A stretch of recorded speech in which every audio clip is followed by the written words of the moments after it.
itself, who did you first learn of that video from?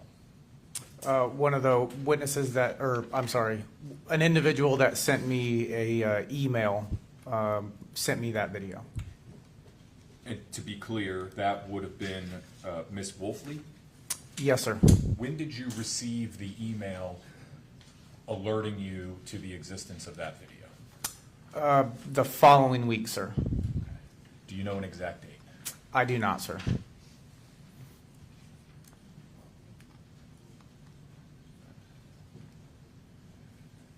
You reviewed that video?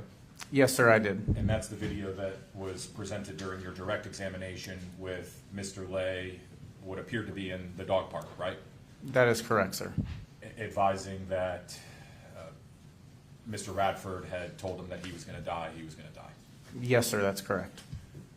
To your understanding and knowledge, did your agency in the years leading up to February 2nd of 2024 ever receive a complaint or call reference threats of violence against Mr. Lay by Mr. Radford?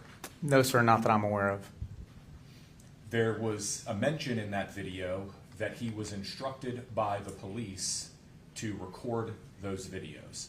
If I understand your answer to my previous question correctly, through your investigative resources within your own agency, you are unaware of any call for service to the non-emergency or emergency line of Mr. Lay having any interaction with the deputy in your agency advising him to do that.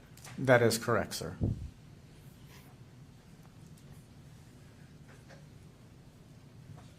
Did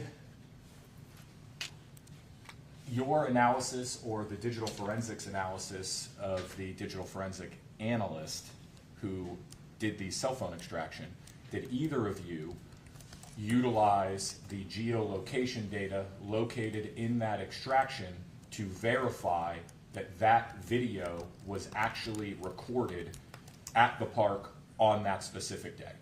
I'm not certain there is geolocation on that video, sir. Did you look? Not specifically for that, sir. But you have the ability to do that. If it is available, yes, sir. Did you task the digital forensics analyst at your agency to do that? I did not, sir. So to be clear, there is no way to verify when exactly that video was in fact recorded. There is a date and time stamp on the video, sir. I understand that.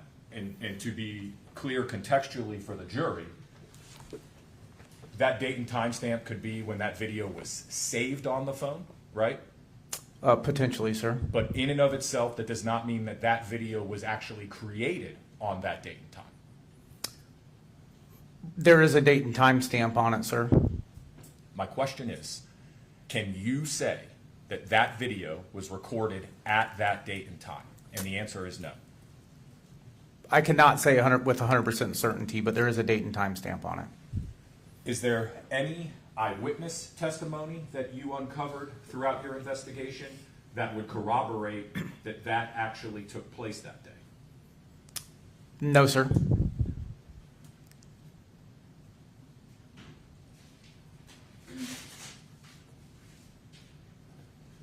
We briefly discussed yesterday your ability to arrest somebody that you believe you have probable cause committed a crime. You recall that? Yes, sir. Throughout the course of your career as a detective and your entire career as a law enforcement officer, but specifically on, let's focus on homicide cases, have on scene you effectuated an arrest of a murder suspect? No, sir. So your testimony to the jury is that you've never effectuated an arrest on a murder suspect on scene? I don't believe I personally have, sir. No. Have you or any of your fellow detectives that you're aware of ever effectuated an arrest on a murder suspect without the approval of the state attorney's office? Not that I'm aware of, sir. There was some discussion on direct about the victim specialist, Rundis, that works with your agency. Yes, sir.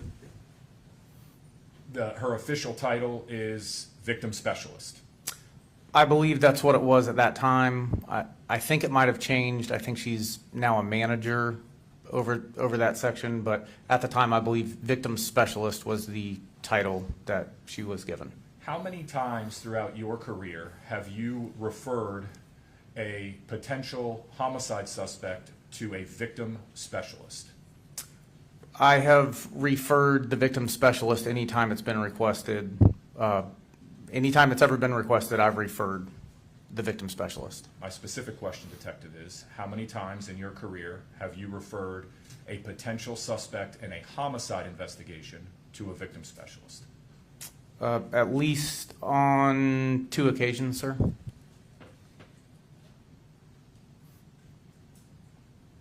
And a victim specialist, to be clear for the jury, is somebody that provides victim services, yes? Among other things, sir. And other things would include resources for trauma therapy. It could be, I'm not sure what their entire scope is, but they have a pretty large network. A network of resources to assist potential victims.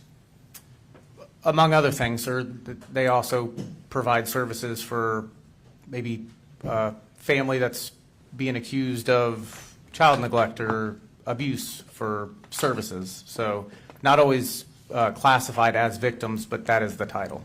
Understood. I want to discuss with you the text message that was discovered on Mr. Lay's cell phone.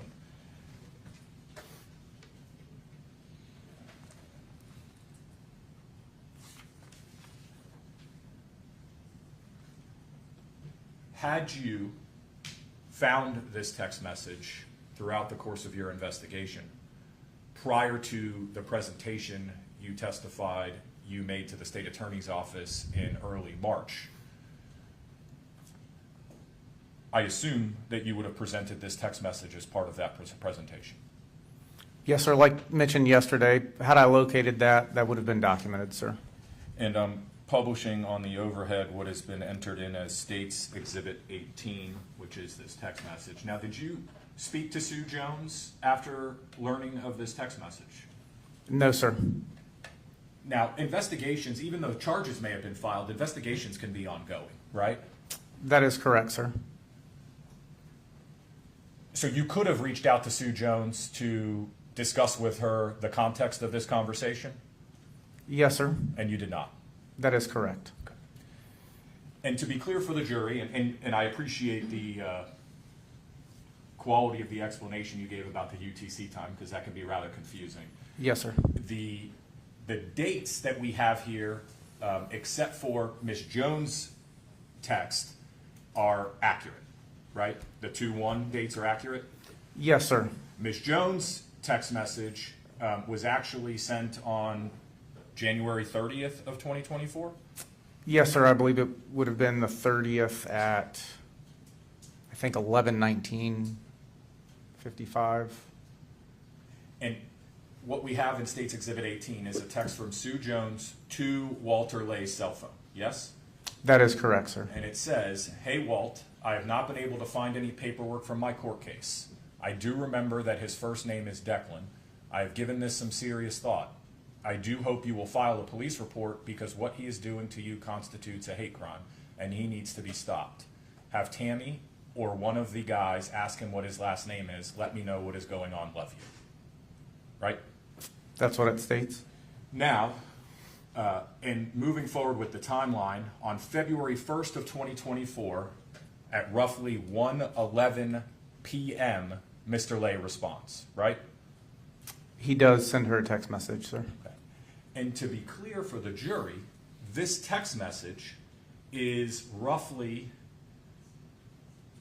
5 hours, give or take, after you testify Mr. Lay's video was either recorded on that phone or saved on Mr. Lay's phone. Yes? That would appear so, yes, sir.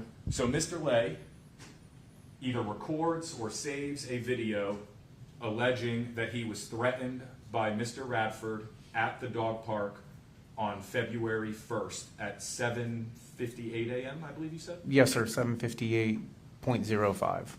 5 hours later, after he records a message that says, this is my video blog to protect me. Today, Deck told me you're going to die, you're going to die. He sends a text message to Sue Jones that says, hello, I'm at work. Our computers are down. I was able to get all his info from the morning crew. He's crazy. He doesn't have anywhere else to go. He doesn't really intimidate me. I'll keep you posted. I thought if he blocks my path again, I'll try to tackle him. He's really older than he looks. He's weak and feeble. I'll keep you informed. This weekend should be drama. Right? That is what was sent, sir? Detective, you'd agree that the tone and tenor of this text message directly conflicts with the tone, tenor, and message that Mr. Lay allegedly recorded on his cell phone at 8 a.m. the same day, correct? I would agree that it's two separate things, sir. Well, it's more than two separate things, because in one video he's saying that his life was threatened, but in this message sent 5 hours later, he's talking about tackling Mr. Radford and that this weekend should be drama. Those are two very different things, yes? They are two different text messages, sir. Throughout your investigation, you talked to how many civilian witnesses, would you say, kind of reached out to you or you proactively reached out to? I would say roughly 20. There could have been more. And you testify on direct examination that in a variety of capacities, those witnesses told you various things about Mr. Radford's behavior and speech and things that he said at the dog park in the years leading up to the shooting. Yes? Yes, sir. That was some of the information provided. But consistently and universally, every single one of them relate to you that in that time period, there was never any physical violence between Mr. Lay and Mr. Radford, correct? That is correct, sir. No physical violence that Mr. Lay directed at Mr. Radford, yes? Correct, sir. And no physical violence generated or caused by Mr. Radford to Mr. Lay. That is correct, sir. I believe so. And roughly 18 hours after Mr. Lay says, if he blocks my path again, well, let me ask you this. Is standing in front of somebody a crime, detective? No, sir. Is being a jerk a crime? No, sir. The term has been introduced throughout this trial that Mr. Radford had referred to himself as an asshole. Is being an asshole a crime? No, sir. Now, while disrespectful, uncouth, socially unacceptable and frowned upon, being a jerk, blocking someone's path, those are not criminal in any way, shape, or form. Right? Not regarding this, sir. No, sir. And if you were standing in a park and you watched somebody block somebody's path, and while you were watching that, that person whose path was blocked tackled or punched or assaulted with any form of violence the individual blocking their path, you would have probable cause to arrest them for a battery, for a crime, yes? Yes, sir. Because that would be unlawful, Yes, sir. with no provocation physically. Correct, sir.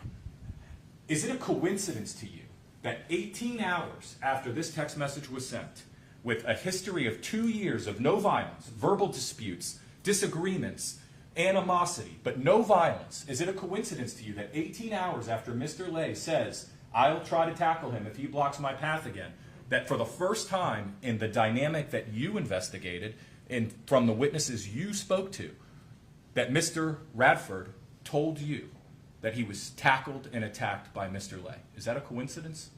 I don't know if it's a coincidence. That's what I was told. But you would agree that 18 hours after this message was sent, that Mr. Radford tells you he was tackled or attacked by Mr. Lay. That was stated, yes, sir. And shortly after the 1:11 p.m. text, Mr. Lay follows it up unprompted with, he's eat up with bursitis. I think he wants me to beat him in some weird, crazy sex, ... I don't know, LOL. Yes? Yes, sir. Now, you learned throughout your investigation that from Mr. Radford that he had, arthritis or bursitis or issues with his shoulder, right? Yes, sir. He informed me of that. And it's evident from these messages that Mr. Lay is intimately aware of those issues, yes? He does state it, sir. When you meet with the state attorney's office for a case presentation, they take your opinion into account? I would assume. Well, do you give your opinion? No, sir, I present the facts, known facts of the case. Do they ask you your opinion on whether or not you believe it is self-defense or homicide? No, sir. Objection on irrelevance? Overruled, he's already answered.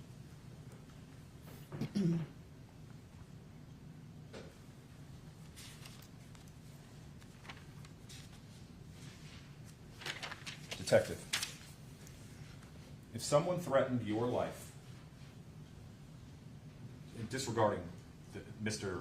Lay's response to Ms. Jones for a second, if someone tells you that you're going to die and you believe them, are you going to seek out an interaction with that individual one-on-one the next day if you genuinely believe them? Sustained.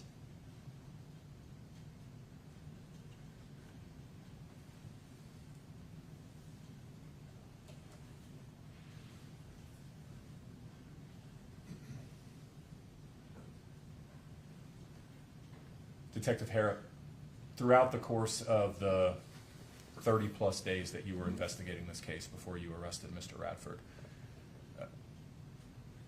you believed that this was self-defense, yes?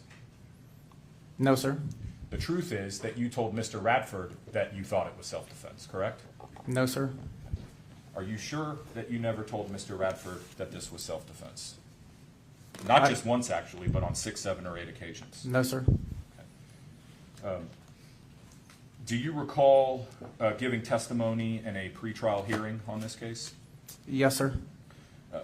Would taking a look at that refresh your memory as to your answer to that question at that hearing? Yes, sir.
directing court and counsel's attention to page 154.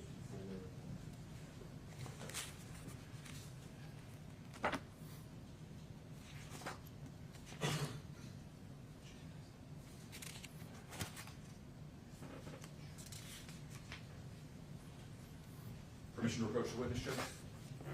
Yes? Sir, I'm going to direct your attention to page 154, lines 17 through 25, and page 155, line 1 through 6. If you could read that. Just 17 through 25. 17 through 25, and line 1 through 6. Yes, sir. Just let me know once you've read that.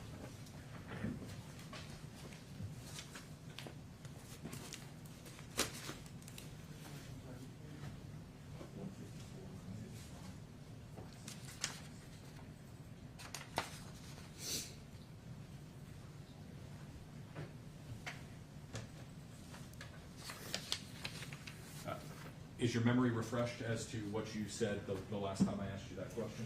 Yes, sir.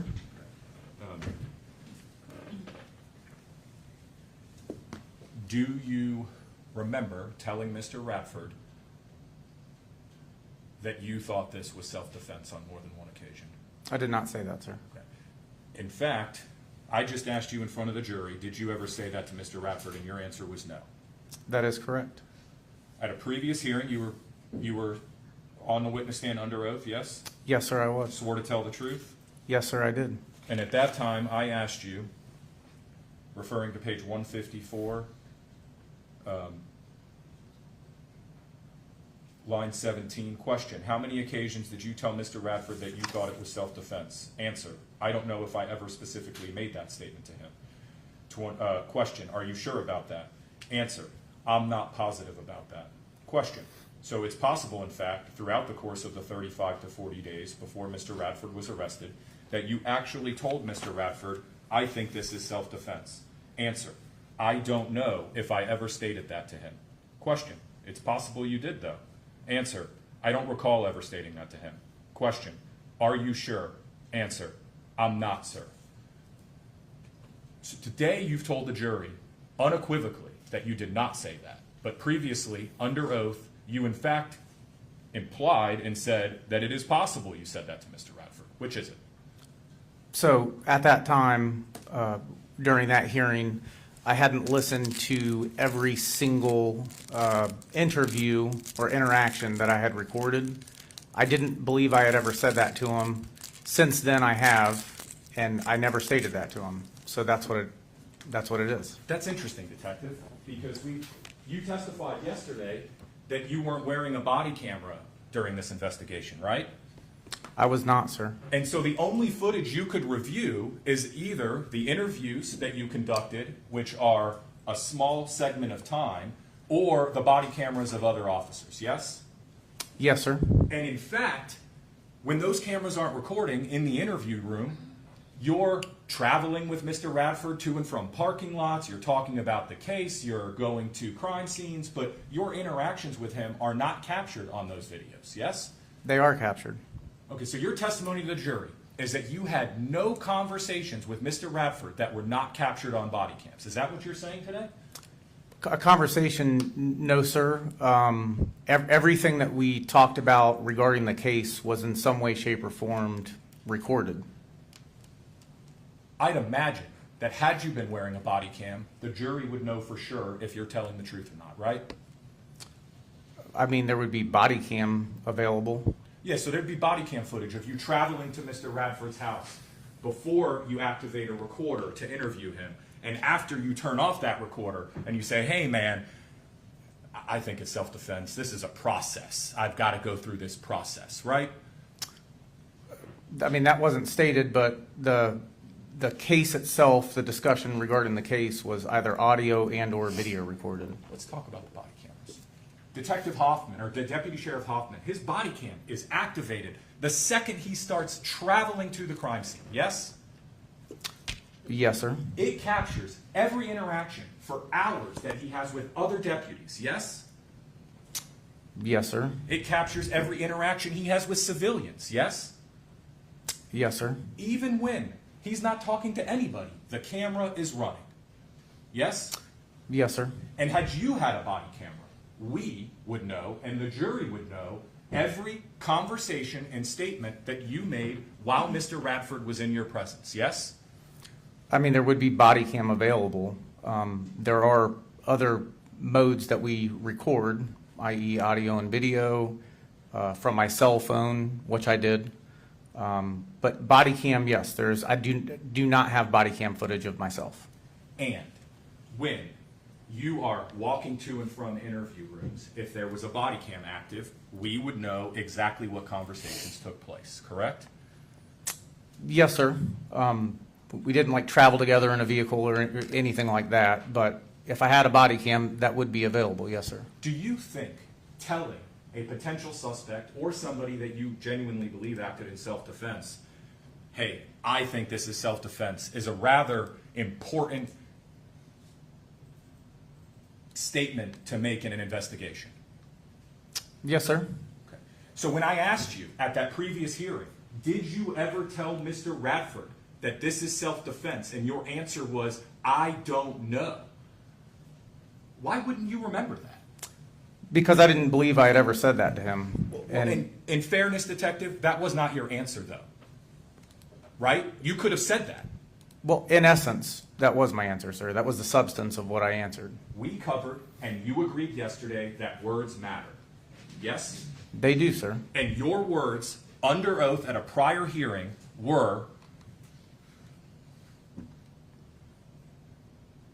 how many occasions did you tell Mr. Radford that you thought it was self-defense? Answer, I don't know if I ever specifically made that statement. Question, are you sure about that?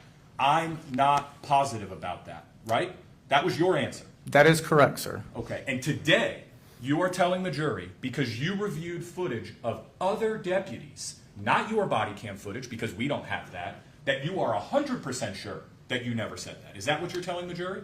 That's what I'm stating, sir. I did not tell him that. Thank you, sir. I don't have any further questions. Anything else from the state? Yes, Your Honor, thank you.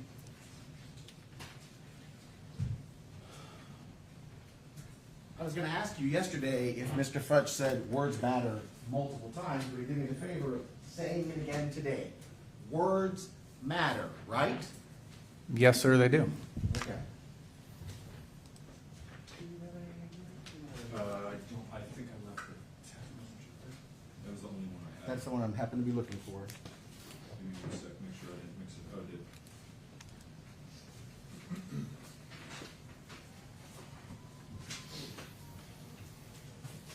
So if words matter,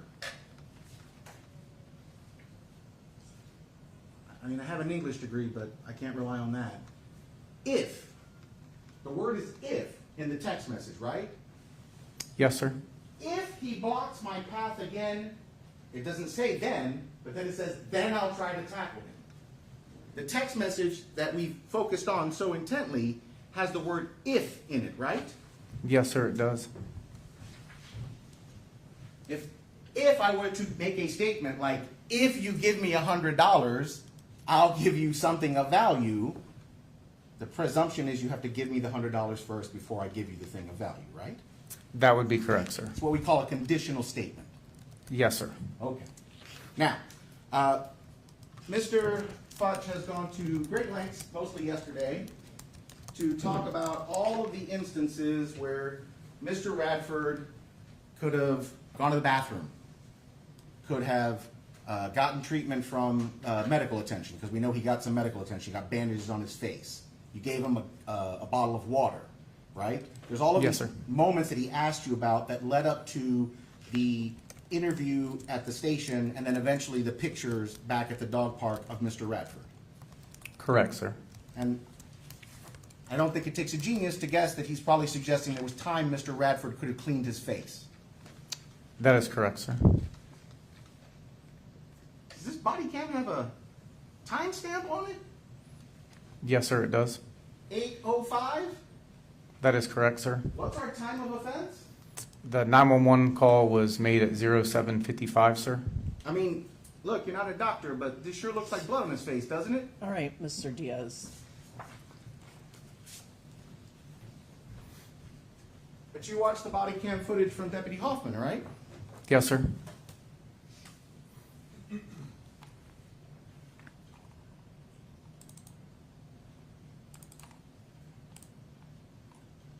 I'm going to play the body cam footage from Deputy Hoffman.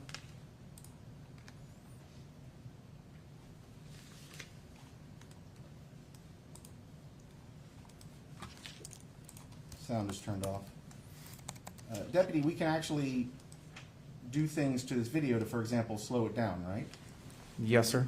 So if I go to here, play speed settings, and I set it to half time, for example.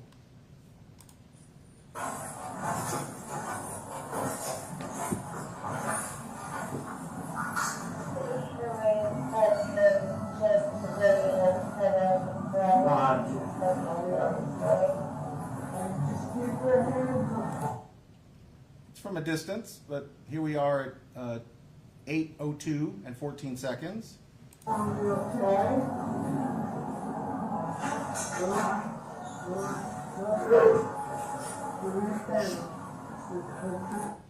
Here we've gotten closer, 8:02 and 18 seconds. 8:02 and 20 seconds. There's the side of Mr. Radford's head at 8:02 and 21 seconds. Do you see dirt on his face anywhere? No, sir. The defense was kind enough to put in pictures from the body cam of Deputy Hoffman of the knees of the victim, which they have asserted were in contact with the ground. Did you see anything like that dark black discoloration anywhere on Gerald Radford during any of the interaction you had with him? No, sir. In any of the body cams that you watched, did you see any black discoloration like this dirt on the knees of the victim on Mr. Radford? No, sir. Mr. Fudge also went to great lengths to keep asking you about what did you do on February 5th? What did you do on February 6th? What did you do on February 7th? And then he kind of built a window of there was no new evidence between February 9th and March 8th, right? Remember that? Yes, sir. Isn't that exact period the time that we were trying to see if there was a video? Yes, sir. Did we know if we were going to get a video on February 9th? No, sir. Did we know what it was going to contain? No, sir. Mr. Fudge has just assumed that it would have been good for his client. Your Honor, can we approach? Yes.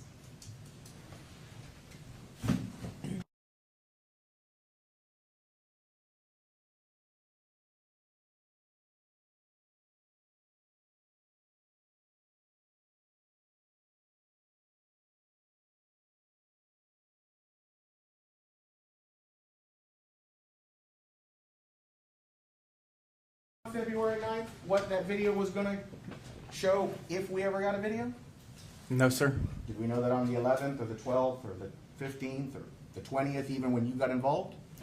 No, sir. What day did we actually figure out whether or not there was a camera, there was a DVR, there was potentially footage, and then ultimately there was no footage? Because that all occurred on the same day, right? Yes, sir. As a whole, it did. What day was that? March 5th, sir. So just 3 days before the decision to arrest and just 2 days before you presented to the state attorney's office. Yes, sir. Mr. Futch also asked you about whether or not, you had an opinion and you said you don't. The standard procedure for the sheriff's office is typically you guys show up and you don't have an opinion. You tell us it's up to us. We're the lawyers. Is that right? That is correct, sir. Okay. But to be clear, we don't always agree, law enforcement and prosecutors, right?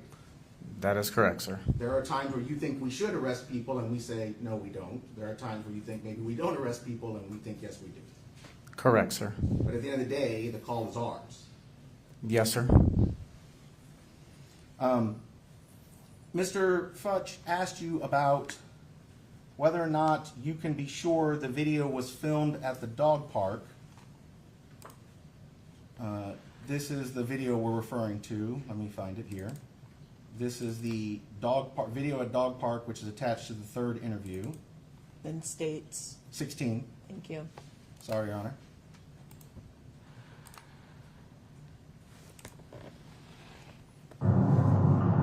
Hey, this is part of my video that I already done. Sir, I'm not going to suggest you're an arborist or a park expert, but does the background appear consistent with West Dog Park? Are there trees and big open spaces of basically completely uncultivated ground? Yes, sir. Then you, because the police told me to do this with that, which I know you're not a veterinarian, but I'm now at the 7-second mark. There's a black thing just over the shoulder of Mr. Lay on the left side of the camera. Does that look like a dog? Yes, sir. That looks like an all-black dog with a collar, doesn't it? Yes, sir, it does. I'm going to go back to Deputy Hoffman's body cam, which is State's Exhibit 1.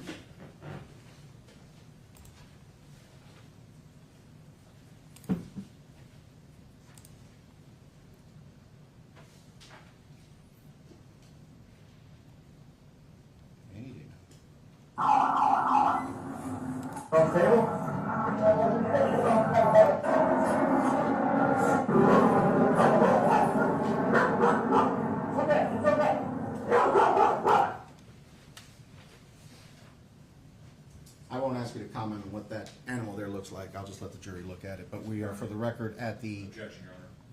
1 minute and 5 seconds. Sustained.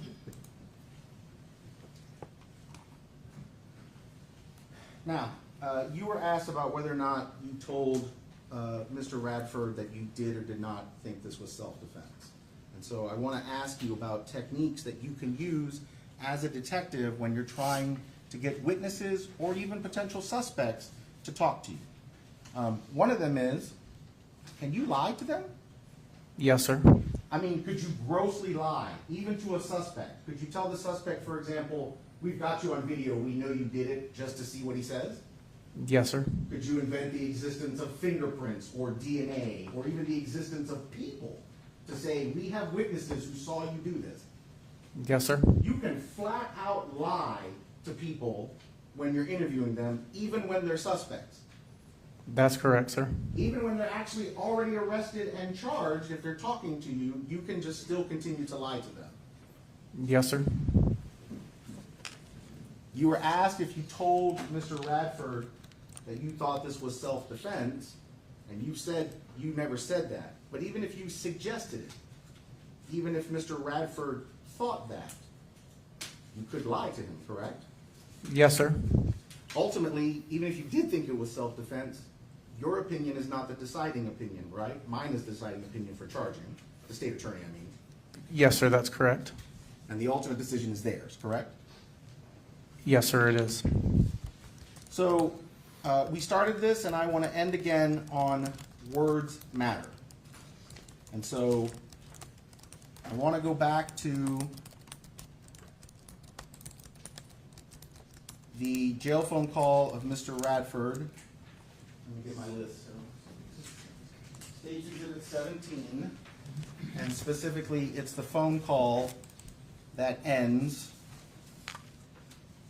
12-196-637. That's the wrong folder.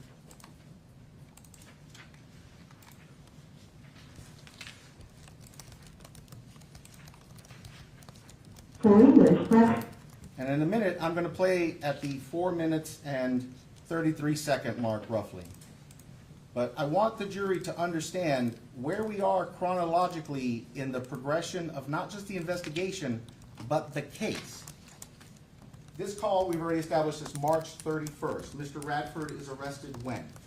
March 8th, sir.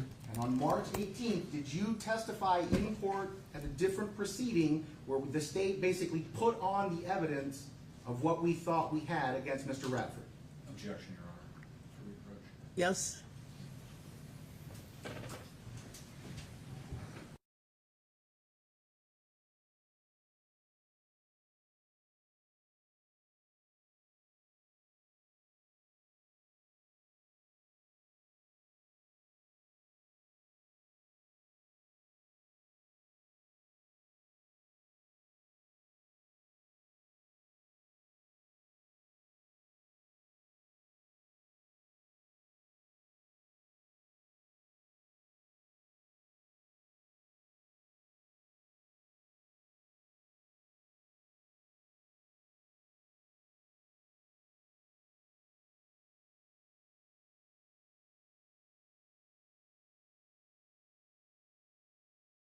Hearing March 18th, 2024, where you came and testified, correct?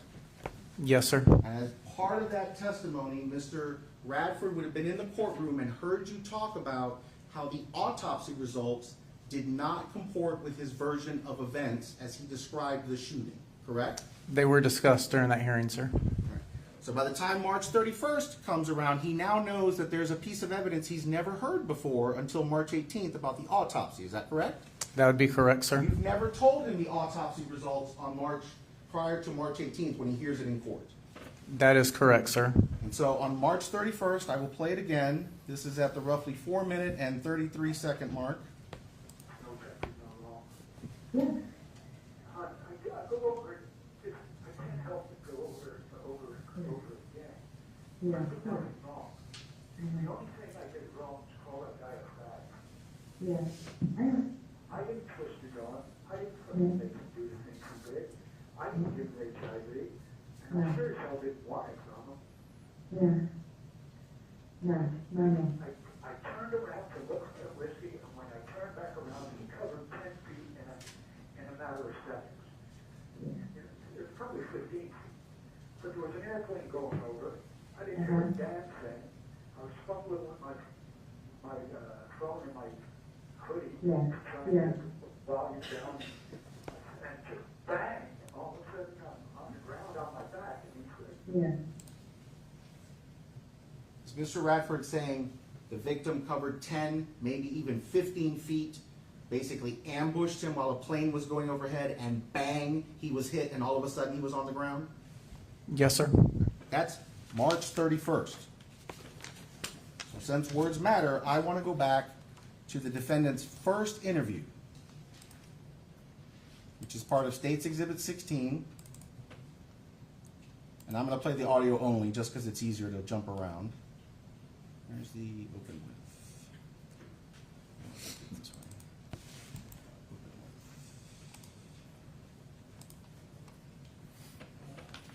All right, today is Friday. And I'm going to go to 13:12 on the timestamp of just the audio version.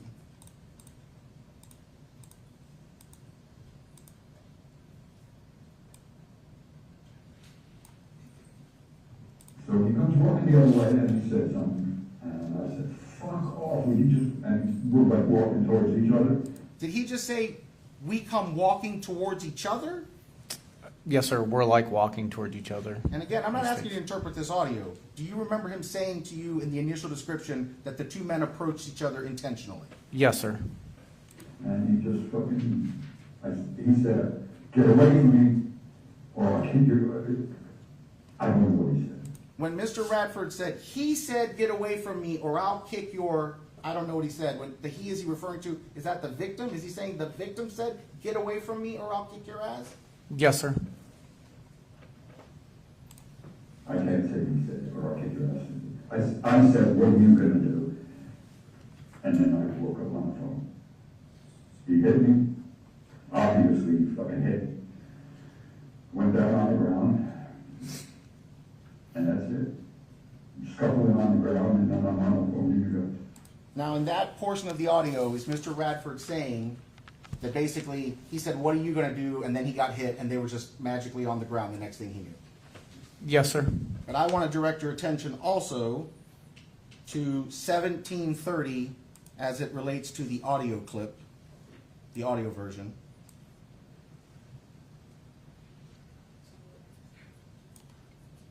And then we started scuffling, I guess. So how did that kind of begin? I don't know, dude. We just looking at it. He hit me. That's all I fucking know is he hit me in the fucking face with that, whatever you have in his hand. And I just went beef shit. And fucking, I tried to grab hold of him. I guess I got a handful of shirt or something because he got like around and I fell over and he's fucking down. And I know it's hard for the jurors to hear this because they're trying to hear it at a distance. They can take it back and listen themselves. But did he say, I tried to grab a hold of him? I got a hand to pull his shirt or something because he got like around and I fell over? Yes, sir. Words matter, detective? Yes, sir, they do. Thank you. Right, you can step down, sir. Thank you. Thank you, Judge. Is he released from his subpoena? No, Your Honor, he needs to remain on standby, please. Does he need to remain here in the courthouse? No. All right, thank you. Thank you, Judge. You're welcome. Call your next witness. The state calls Dr. Kelly Devers.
Raise your right hand, please. Do you solemnly swear or affirm that the testimony that you're about to give in this cause will be the truth, the whole truth, and nothing but the truth? I do. Thank you, ma'am.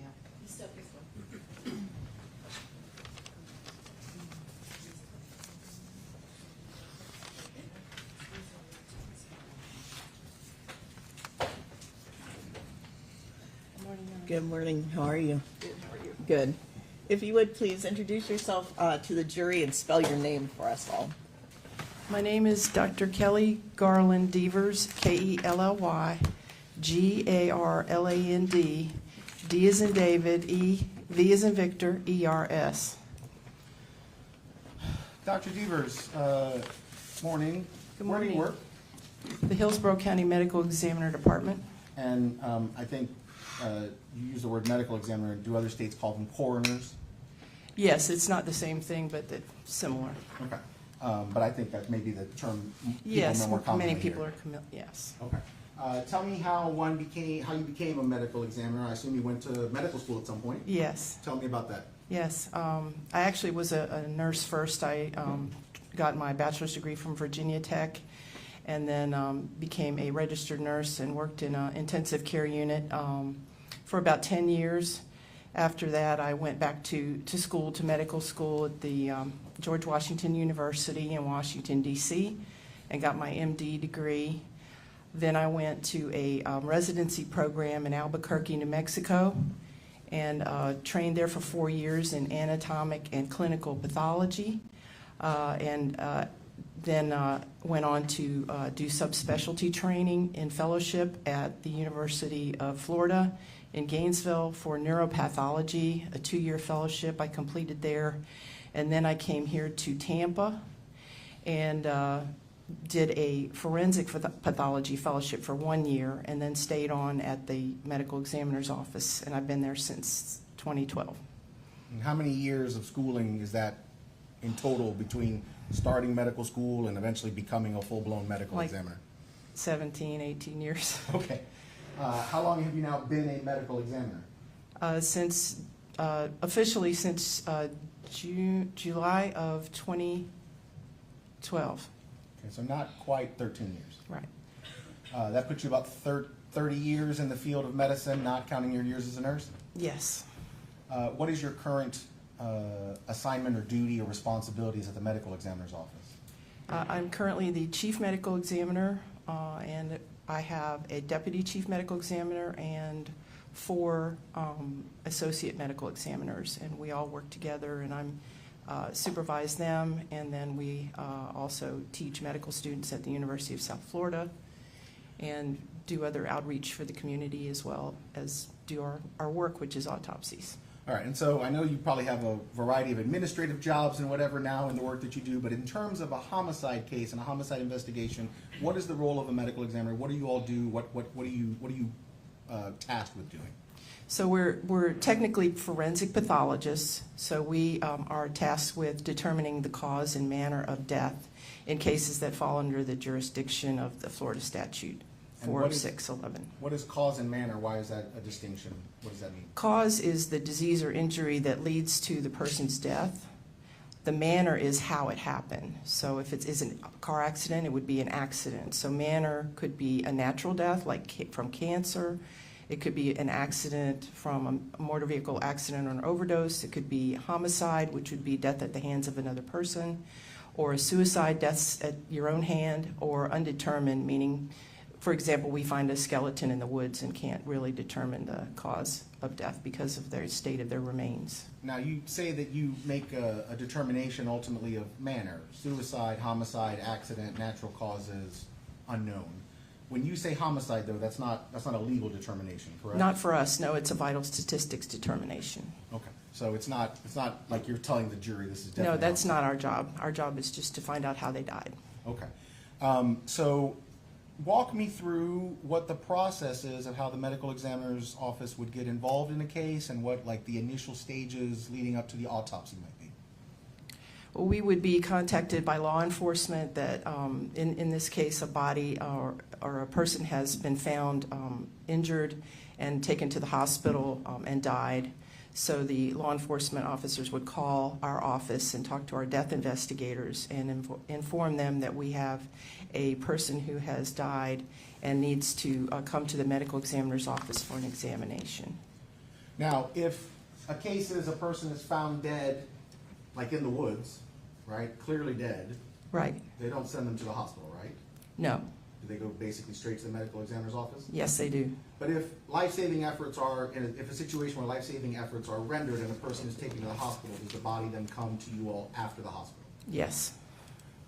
When the body arrives at the medical examiner's office in a case where a person has already gone to the hospital, what precautions are typically put in place to try and preserve any sort of evidence or indications of what might have occurred? Sometimes there will be swabbing of the hands in the emergency room. There will be bagging of the hands to protect any evidence that's on the hands. And other types of photographs might be taken in the trauma bay. But if a person's at the hospital, and for example, they're hooked up to machines and they got tubes put in them or whatever, and they show up at the medical examiner's office, do they still have all those things attached to them, or at least as much as they can? Some of the things, but not all, of course. Okay. So they try to keep the body as much as they can when they deliver it to the medical examiner. Correct. Were you the medical examiner assigned to the autopsy of a John Walter Lay in 2401188? Yes. And Your Honor, at this time, I would ask to publish what has previously been admitted as State's Exhibit Number 19, the stipulation. I don't know if you want to read Sure. it. Ladies and gentlemen, I'm going to read you what's generally called a stipulation regarding identity. And a stipulation is simply a fact that the parties both agree to have been proven beyond a reasonable doubt. And in this case, it's stipulated between the defendant, Gerald Radford, in the state of Florida, that John Walter Lay II, the person named in the information in this cause, died on February 2nd, 2024, in the vicinity of West Dog Park in Hillsborough County, Florida. And the autopsy of John Walter Lay II was conducted on February 3rd, 2024 by Dr. Kelly Devers under Hillsborough County Medical Examiner file number 24-01188. And it's signed by Mr. Radford, Mr. Futch, and Mr. Diaz. So as I said, it's a stipulation regarding identity and that the parties agree that the individual that was autopsied on that date is indeed the victim named in the information. Any questions about that? All right, great. All right, I'm going to start with what's previously been admitted as State's Exhibit Number 20A. What are we looking at here, Doctor? This is Mr. John Lay. And it's basically just a picture to document who he is, the case number, all those sorts of things. It's considered an identification photo. I want you to talk about how an autopsy proceeds. What are the various steps or stages of an autopsy? After the body is brought to the medical examiner's office, photographs are taken as is after the body bag is opened up. A case number is generated. Then the body is brought to the processing part of the morgue where the more pictures are taken. If there's any clothing on the body, that would be removed.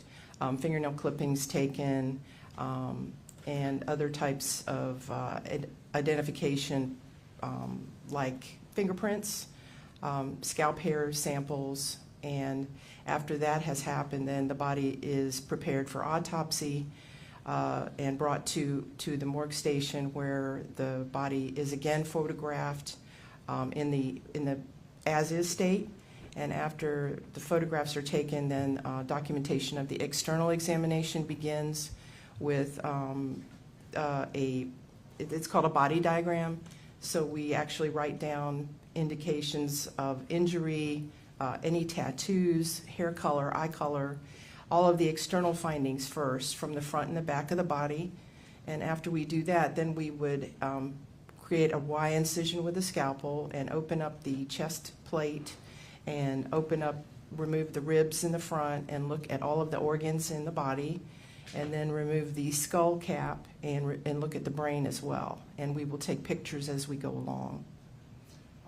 I noticed that you didn't mention anywhere in there, but at some point along the way, as part of the preparation for the autopsy, is the body cleaned? Yes, after the quote-unquote as-is pictures are taken, then we would clean the body so that we can see injuries better and differentiate them from blood spots, that dried blood that gets on the body, All right, and so and dirt I'm and going to all show that. you States Exhibit 20B.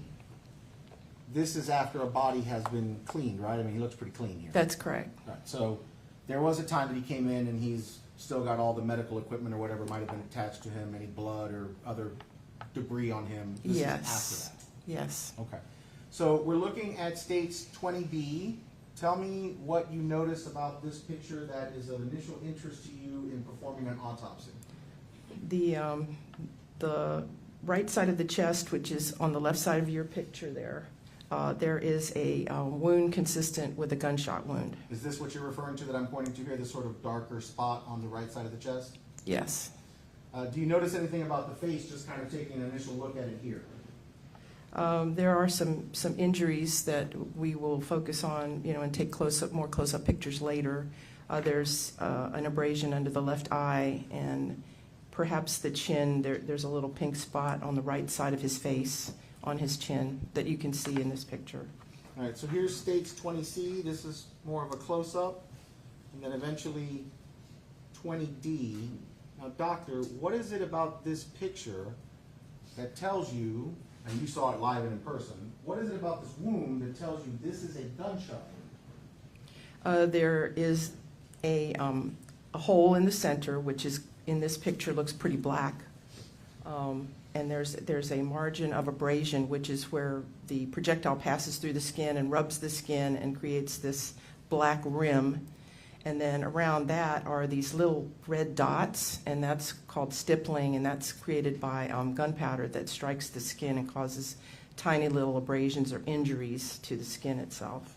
And then there's a faint purple rim around the hole, and that is a bruise or contusion. Taking all that together, this indicates to you that this is a gunshot wound. Yes.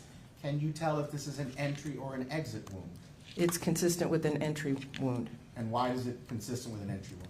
because it has all the appearances of an entrance gunshot wound that we see on a regular basis. Now, you talked about stippling. Is that, for example, these little spots of sort of reddish purple here that kind of rim around the hole? Yes. And you talked about stippling is created by the gunpowder? Yeah, the burnt and unburnt gunpowder that comes out of the muzzle of the gun when it's fired. Does that indicate anything to you in terms of the distance between the firearm at the moment the projectile is coming out of the muzzle of the firearm and the person who's being hit by the bullet? Yes. What does it tell you? It tells me that this is not a contact wound, meaning that the muzzle of the gun is far enough away from the skin that some of the particles of gunpowder can spray out onto the skin itself. But this looks like a fairly tight pattern of stippling, so does it Yeah. give you an indication of, it's not contact, so it's not literally gun Right. touching flesh, but does it give you an indication of distance beyond that? It's a close range wound.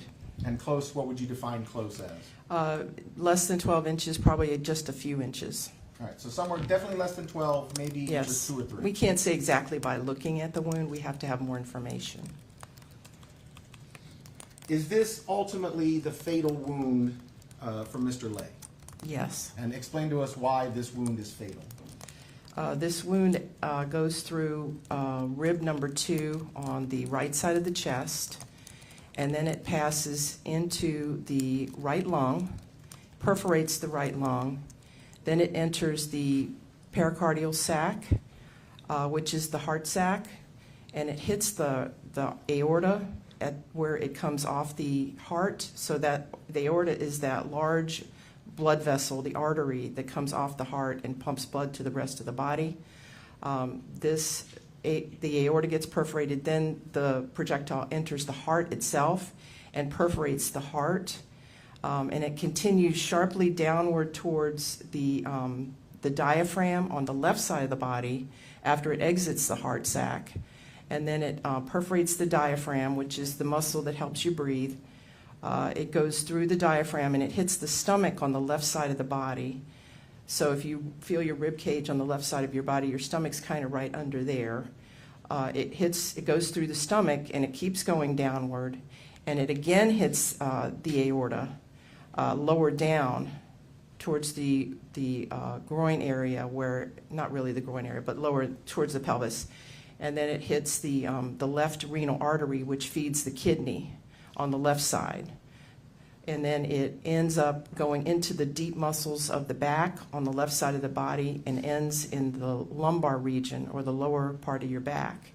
And actually, the projectile could be felt underneath the skin on the left side of the back in the lower part. All right, we'll talk about the projectile in a little bit, but you talk about hitting the lungs, portions of the heart, or the arteries, things like that, hitting the stomach. How quickly is a person going to die from this? It usually would be seconds to minutes. We can't say exactly because every person is different. Will to live, health issues, all kinds of situations, the weather. But seconds to minutes is what we would usually say is a fair estimate of how long it would take. I asked you to bring something with you today, correct? Yes. What did you bring? A skeleton.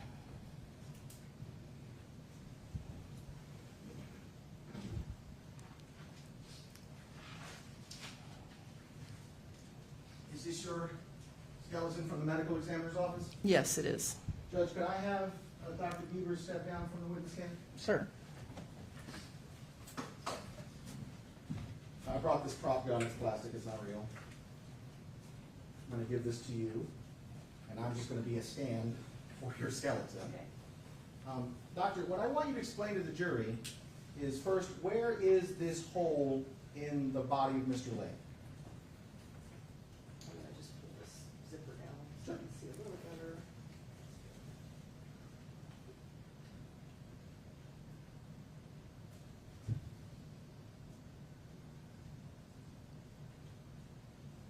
So right here is the second rib. Are y'all able to see that? So it hits the second rib here, and then it goes downward through here, and then you want me to We'll get to that in a second. keep going? Yeah, we'll get to that in a second. And if you need to put the gun down because it's holding up your hands, please do. I just want And I'm going to ask you to take a couple steps back so that you're closer to that microphone, because sure. we're losing the voices on the mic. We'll do this for the moment. Thank you. Okay. So you said it goes in basically around the second rib on the right side of Mr. Lay. Yes, right here. And now I'm going to spin our little friend here around as best as I can. And can you demonstrate to the jury roughly where on the body the bullet ultimately lodges in the back of Mr. Lay? So if he had some muscles in here, the projectile is coming from the right side and it's going all the way over here to the left side, where the kidneys kind of sit right here above the pelvis. So it comes right here into the soft tissue of the back, where you can actually feel it. So it's come all the way from the front to the back. Would I be correct then in saying the path of travel is downward, right to left, front to back? Yes. Okay. Now, you kind of got ahead of me in the script, but we're at that time. If you would take that thing there, that prop, I'd like you to tell me what you can determine based on the forensic evidence that we have. If you could demonstrate not only the distance, but the positioning of the gun in the way it would have to be to create that track through a human body. So it would have to be The gun could be anywhere in, if you rotate it around, but it's the muzzle, the only thing I can say is that the muzzle of the gun had to be pointing in such a direction that the projectile, when it leaves the muzzle, is gonna go in this direction. So close to the body, but not touching, and then going downward at this sharp angle from the right side back to down here. All right, so if I was to rotate our friend here for a second, I notice you're right-handed. If you could hold the gun as you might normally do right-handed. And then instead I'd like you to do is, if I was to suggest to you that the shooter instead drew the gun with his right hand and immediately just sort of pointed it up, where would you expect that bullet to go instead of over here going right to left downward? Well, if it was drawn and fired immediately, it would go over here on the left side. Right, and would you also expect it to go something more straight front to back and maybe not as much up and down? Yes, if they're facing each other in some fashion. Okay. So if I was to suggest to you that there was evidence in this case that the shooter was firing, as he claimed, basically from the hip, let me see, if he was to draw the gun and just sort of immediately point it like this, you would expect the injury to be over here on the left, not on the right. Is that correct? Yes. Okay. I want to ask you, when you're doing an autopsy, you know the direction of travel, and I'm sort of positioning the body here, standing upright like you are. Does that mean the two men have to be upright at the time of the shooting, or could they No. actually be in some other configuration? They can be in multiple configurations. All right. Is there any way to tell from the autopsy and from what science can determine exactly what position the shooter and the victim must have been in at the time the gunshot is fired? No. All you can tell is the positioning of the gun. Is that correct? The position of the muzzle of the gun. All right. You can have a seat again. Thank you. And I'm going to set this guy aside for a moment.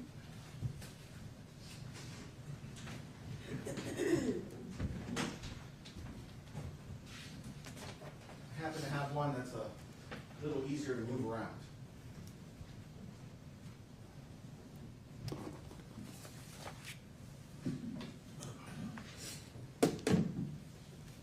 Doctor, if I was to ask you, if I was to give you a hypothetical and tell you that the shooter is on the ground and the victim is positioned in some way on top of him where his knees are touching the ground.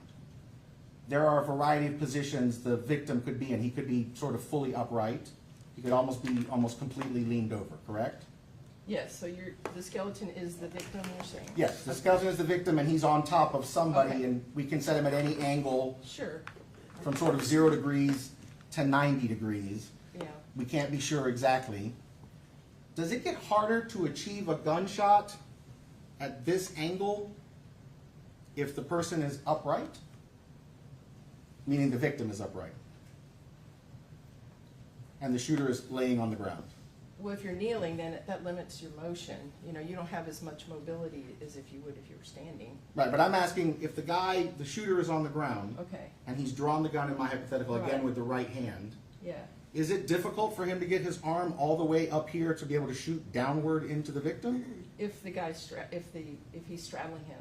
Right, if he's it's sort harder. of straddling him sitting Yes. 90 degrees. Yeah. Does it get easier if the victim is leaned over? Meaning now the shooter is shooting more like this.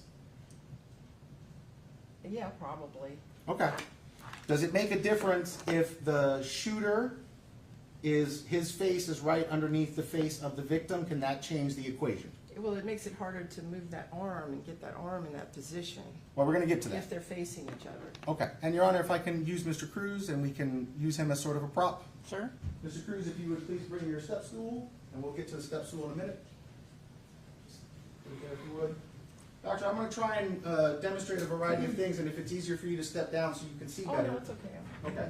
So for this purpose, Mr. Cruz is going to play the shooter, and I'm going to, but I need to allow him that. Hang on. Stand over here if you would. Okay. So you are the shooter, and I am the victim. Okay. Now, if I continue on with my hypothetical, the shooter draws the gun with his right hand, and now he needs to shoot me over here, would I be correct that the gun has to come up past the face and come back this way, to my right side, basically? Yes, but it's also got to twist more. Well, we're going to get to that. In this particular case, if he was shooting me, you would expect the bullet to, for example, hit up here on my collarbone And it would maybe, go out that way. go out my right shoulder. But instead, the gun has to come across my face and turn back this way, doesn't it? Yes. So you not only have to get your arm in a weird position, you also have to sort of cock your wrist. Is that correct? Yes. Now, It's awkward. if I was to change the scenario and I was to say the victim has got both hands on the gun, now the shooter has to be able to move the gun all the way over here, and then something has to cause the shooter to turn the gun back towards the body of the victim and the face of the victim. Is that correct? Yeah.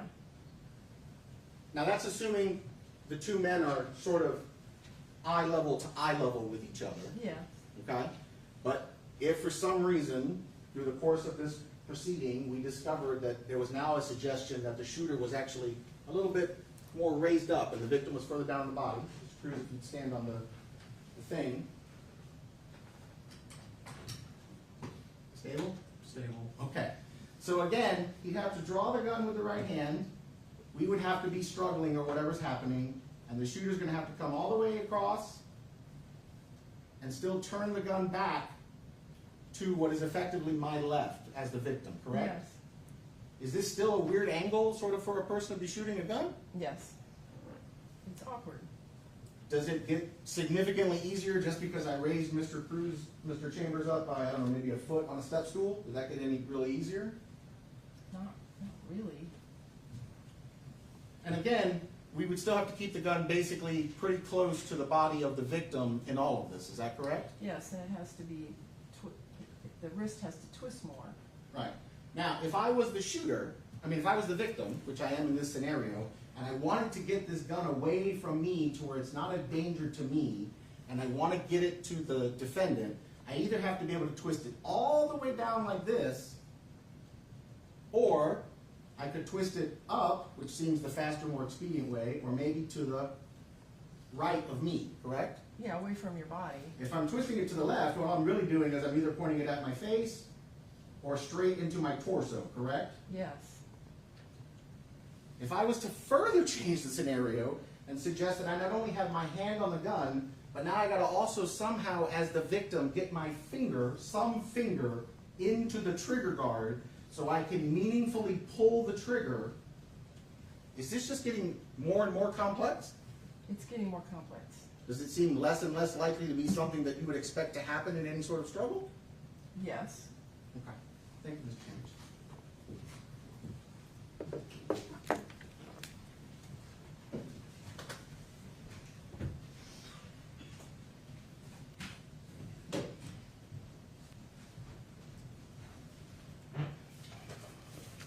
Doctor, was there a proceeding about 2 months ago where you had to come to court and provide basically the same testimony? Yes. And at that proceeding, was the defendant present and would have heard all of your testimony regarding the autopsy and all of these different angles the gun could have been and the likelihood that it could or could not have been any particular positioning? Yes. Thank you. I want to keep going with the other injuries to Mr. Lay. We're going to turn back to 20E like Edward. What are you noticing here on the face of Mr. Lay that becomes of note or of interest to you in the autopsy?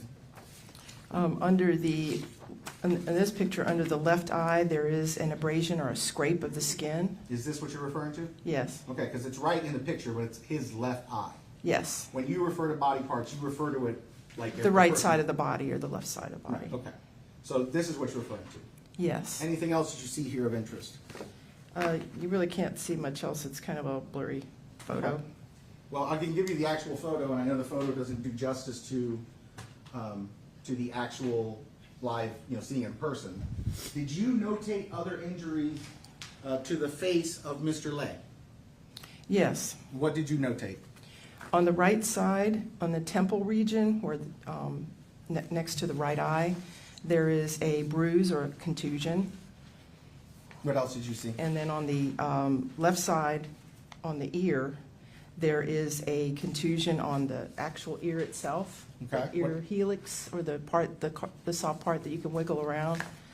And then behind the ear, between the skin of the ear and the skin of the head, there's a tiny little area of bruising and scraped or abraded skin.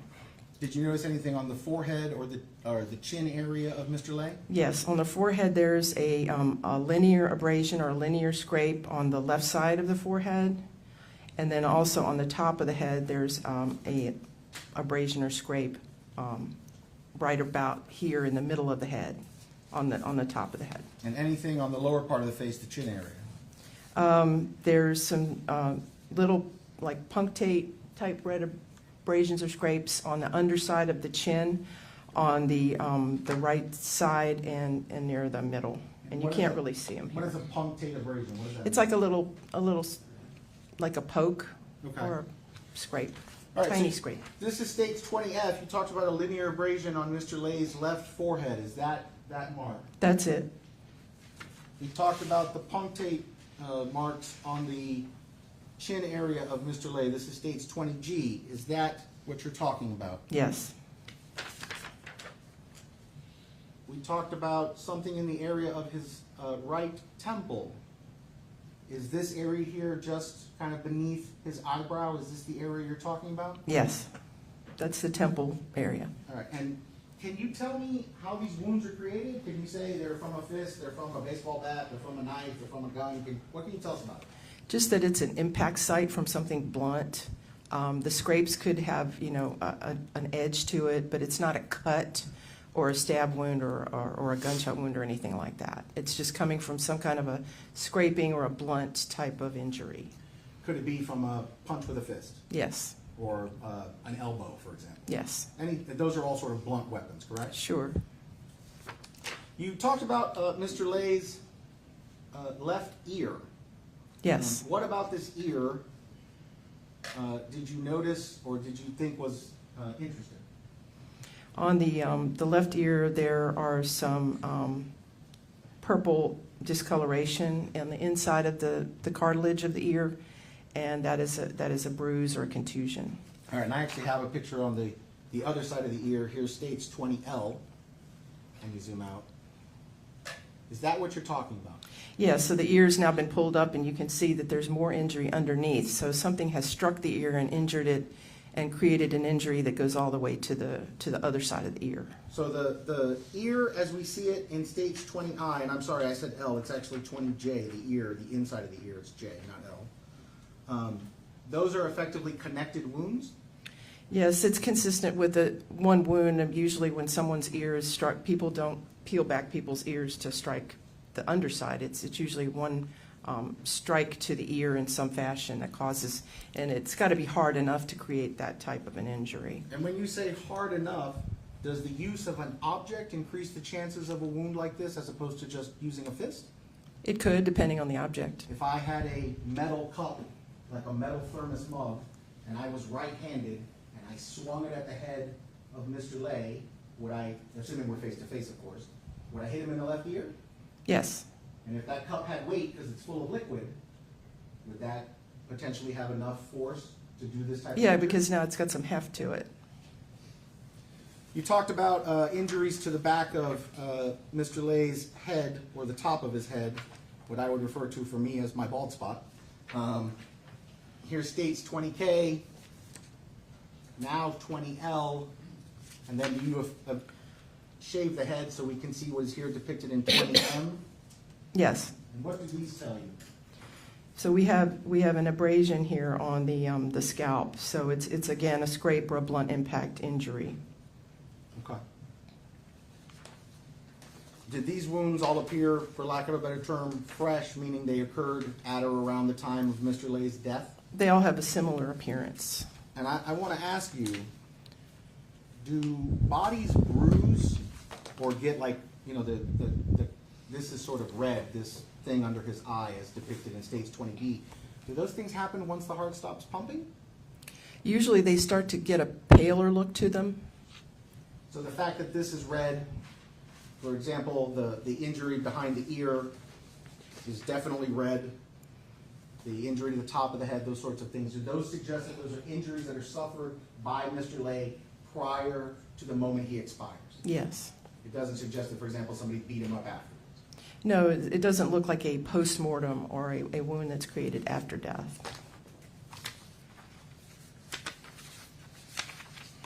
I want to ask you about Mr. Lay's arms and, well, I guess we should finish up with the gunshot wound first, so let's do that. This is States 21, and this is States 21A. What are we looking at here? This is Mr. Lay is laying face down on the gurney, and in the lower left part of the back. There's a lot of red coloration. Some of that is just settling of blood after death.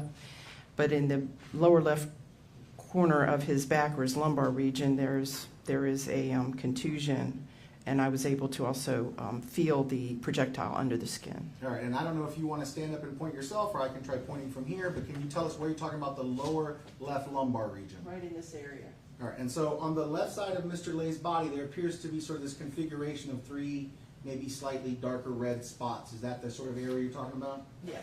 Okay. And you talked about blood settling that causes this sort of purple discoloration of Mr. Lay's back. What does that mean?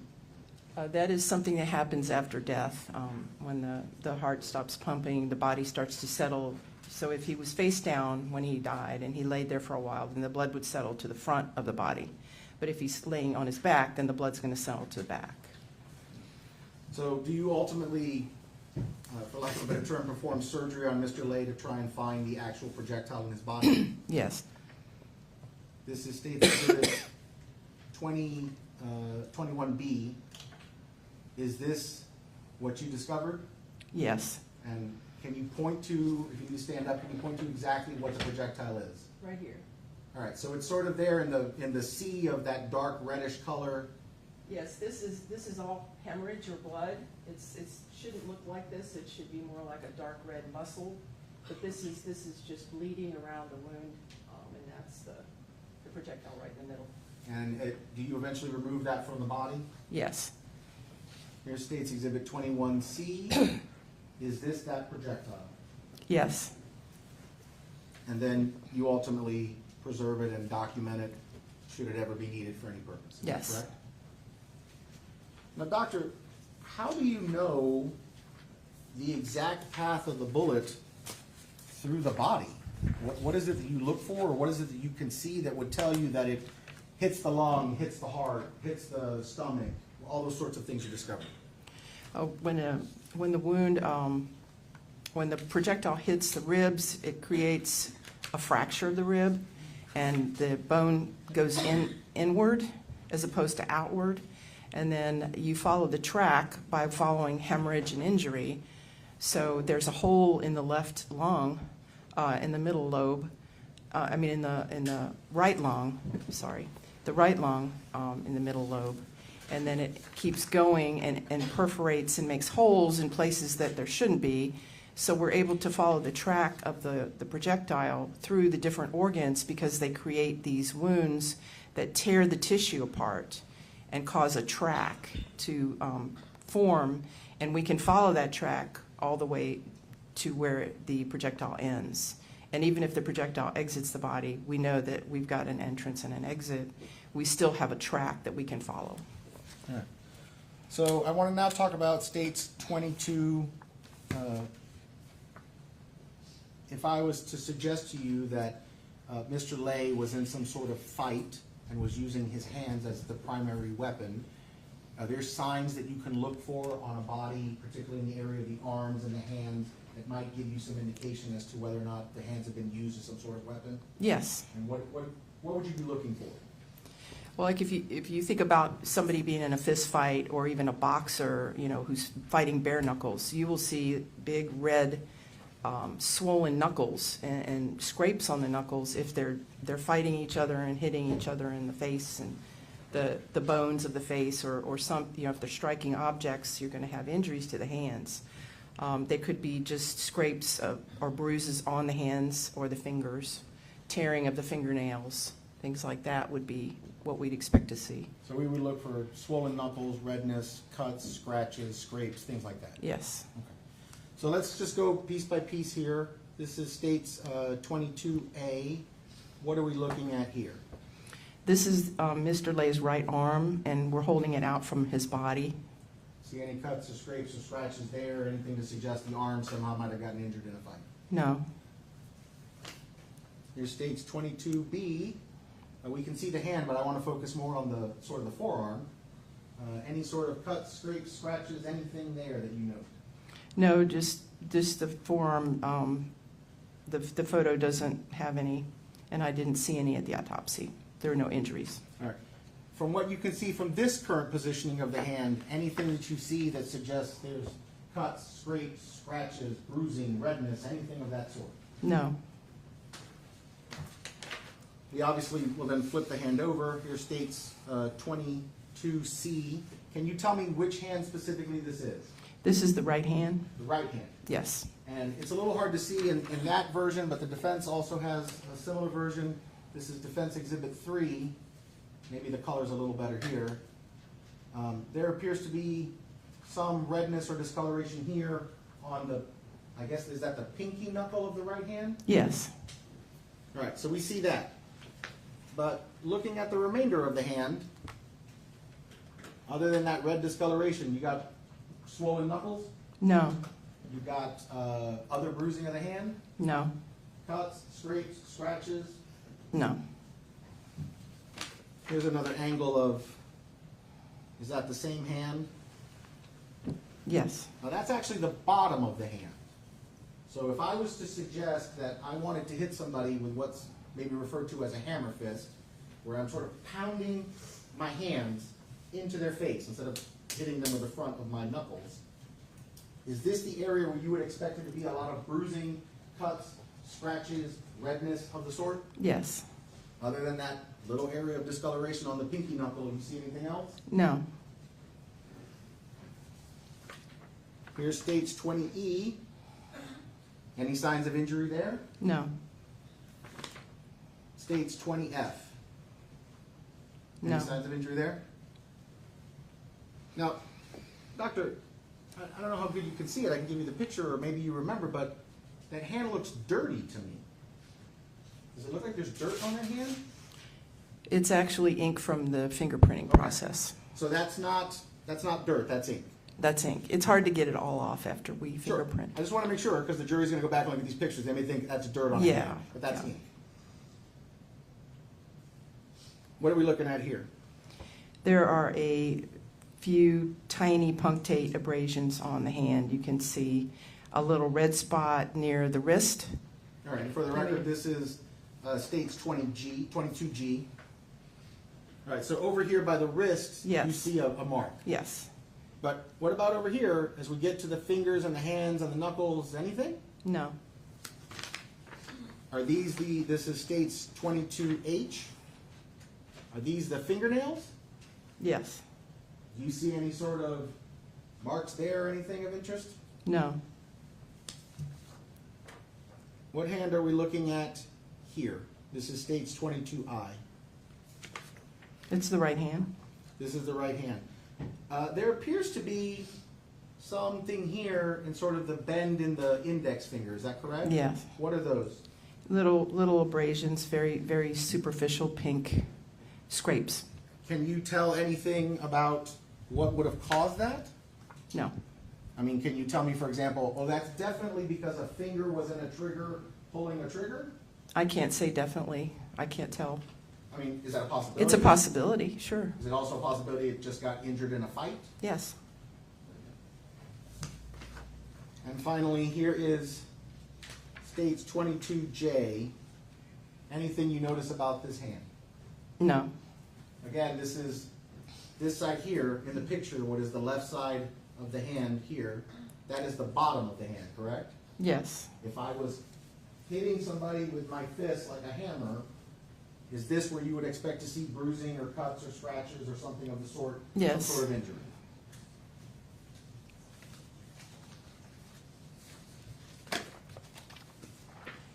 Here's a stage 22K. Any signs of injury on the left arm? No. The only thing you see is the needle puncture mark at the crook of the arm where they were trying to resuscitate him. Okay. Here's stage 22L. Any sign of damage to the forearm? No. 22M, other than the discoloration from the ink, I assume again, any signs of injury to his left hand? No. I'm just gonna go through several of these. 22N, 22O, No, 22P, no, 22Q, no, 22R. no, I mean, I got S, I got T, I got U. no, Any signs on the hands of Mr. Lay other than the one bit of discoloration on the right pinky, the knuckle area? just the little scrapes that we saw earlier.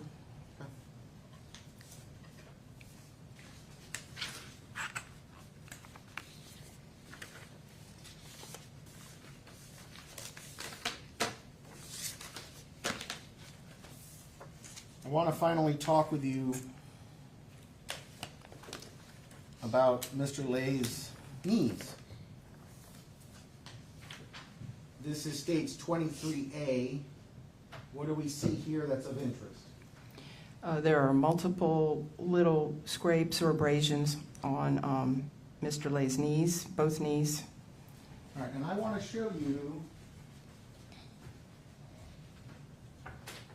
defense exhibit number 2. I know you've never seen it, but if I was to tell you that those are John Lay's knees, and that's dirt from the ground on his knees, now when I show you states 23B, is this the knee after it's been cleaned up? Yes, somewhat. Right, I was going to say, somewhat. Even after you've cleaned it, there's still Yeah, so some- we've kind of brushed off the dirt, and you can still, and now you can see the abrasions. So whatever this dirt is that's on the knees of John Walter Lay and however it got there, even after you tried to clean the knees and brush it off at the medical examiner's office, there was still some dirt on the knees? Yes, because it's kind of ground into the abrasions. You can grind dirt into flesh? Yes, If a person was to have their face put into the dirt and get a mouthful of dirt, you could potentially grind dirt into their face? sure. Here's states 23C. This is that same knee really cleaned up, is that correct? Yes. What do we see about these injuries to the knee? They're red, and they are abrasions or scrapes, and they occurred prior to death. Here's states 23D. Again, this is the other knee, but is there dirt still in the pores of the skin? Yeah, in the little cracks of, the folds of skin. Even after you've tried to clean And it? yes, And here states 23E. Is this the other knee of Mr. Lay? yes, Now, doctor, if I was to tell you, if I was asking you to assume that in the area where Mr. Lay's knees are in contact with the ground, there are like rocks, not quite fine gravel, but smaller rocks. yes, And he's on the knees struggling. Yes. Would this be potentially consistent in terms of injuries? yes, But does that tell you in any certainty whether or not Mr. Lay's knees are on the ground because he's straddling another man, as opposed to Mr. Lay's knees are on the ground because a man is standing over him? I can't tell the difference. So either one of those is perfectly plausible, is that correct? Yes, Now I want to ask you, I'm going to borrow my little skeleton again. Actually, I'm going to borrow your skeleton.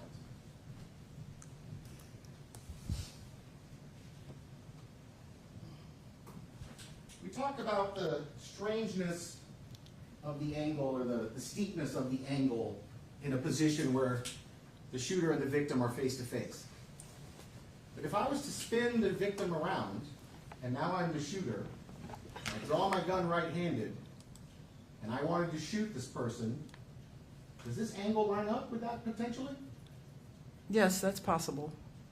So if I was behind the victim, Yes, where I could, for example, hit him in the back of his head or the top of his head, yes, and he could be on his knees and I could be over him, is this all potentially consistent with the bullet track and the injuries that you've seen? yes,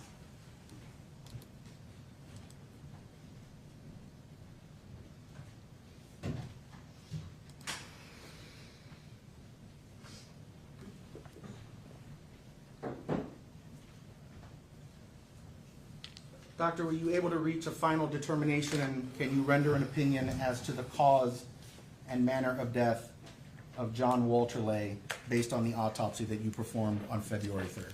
Yes. And what is your opinion as to cause and manner of death? The cause of death is perforations of heart, aorta, lung, and renal artery, and the manner of death is homicide, shot by another person. Thank you, Doctor. I'll pass the witness. All right, we're going to take a morning recess at this time. All rise.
Session. Judge, before you bring the jury in, if you could just address a couple things real quick. Sure. We're just trying to sort of plan, obviously about 11:05, not quite yet. Mr. Fudge thinks he would be maybe 20, 30 minutes to cross. I don't imagine that redirect would be super long. That puts us potentially like 11:30. Our next intention is to read the transcript into the record. It's about 60 pages of transcript, even at a minute a page, that's an hour. I assume you're gonna wanna take lunch somewhere. I'm just trying to figure out, should we be ready to do that before lunch starts? And then you'll just divide it maybe between direct and cross. We'll take a break in the middle of that. Yeah, probably. Okay. Our other question is, I've never done this in front of Your Honor, and I haven't done it for some time. Does Your Honor intend to explain anything to the jury in terms of what's happening, that someone is basically gonna come and read the testimony as if, they're gonna say the lines of Mr. Radford and Mr. Cruz is gonna be Mr., like, are you gonna explain that to the jury? I don't know how that works. If you would like me to. Right, I think what we would prefer you say is that there was a previous Hearing on such and such a date. and where Mr. Radford gave testimony. We're gonna now read the testimony. Mr. Chambers will play Mr. Futch, I will play myself, and Assistant State Attorney Nathan Waters in the back will play Mr. Radford, and then we will just start reading the respective portions. Sure. Okay. Just wanna make sure we have our all kinds of. That works for us. Fine for you? Yep, that would be our request. Okay, no problem.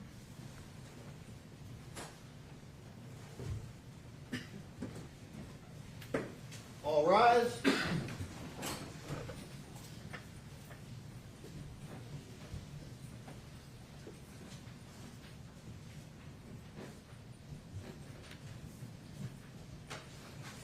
All right, be seated. Cross-examination? Good morning. Good morning, doctor. How are you? Good morning. Good, how are you? Good to see you.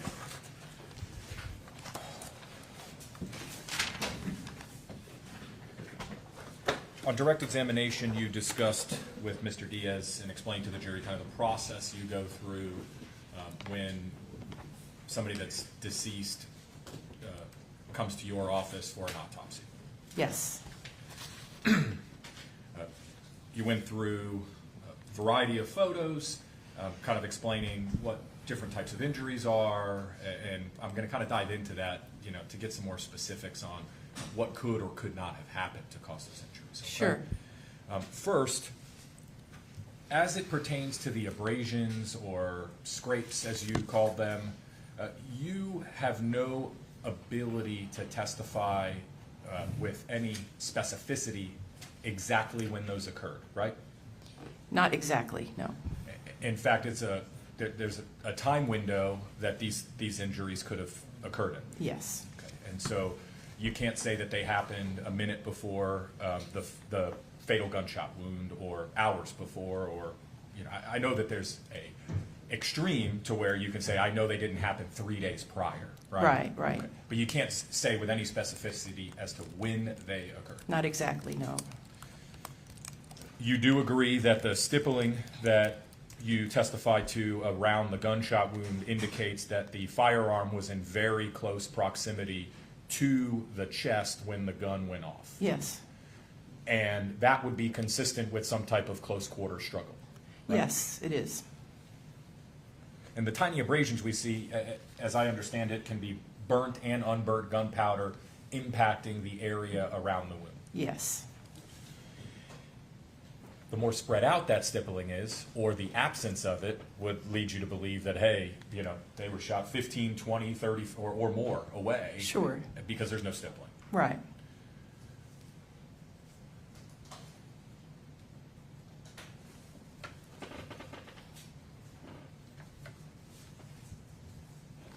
You cannot testify as to how the abrasions were caused, right? That's right.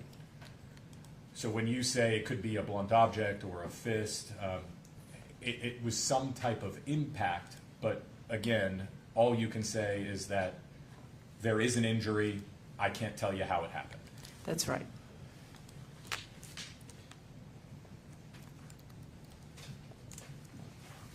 Now, your role in these cases is to determine the cause and manner of death Yes. and to analyze injuries on a body. That's right. to the best of your ability, you can give a time range as to when those things occurred, but again, you cannot specify with any certainty as to those pieces of information. That's right. You are also qualified to testify about the path of a wound cavity or a projectile, but you cannot in any way, shape, or form tell this jury as to the orientation of the body at the time the fatal gunshot was fired. That's correct. And so, Mr. Diaz, Mr. Chambers, utilized some demonstrative aids to kind of hypothetically portray what is and is not possible. You recall that? Yes. The reality is, though, that while you can say, this is possible, or that would be awkward, or I would expect,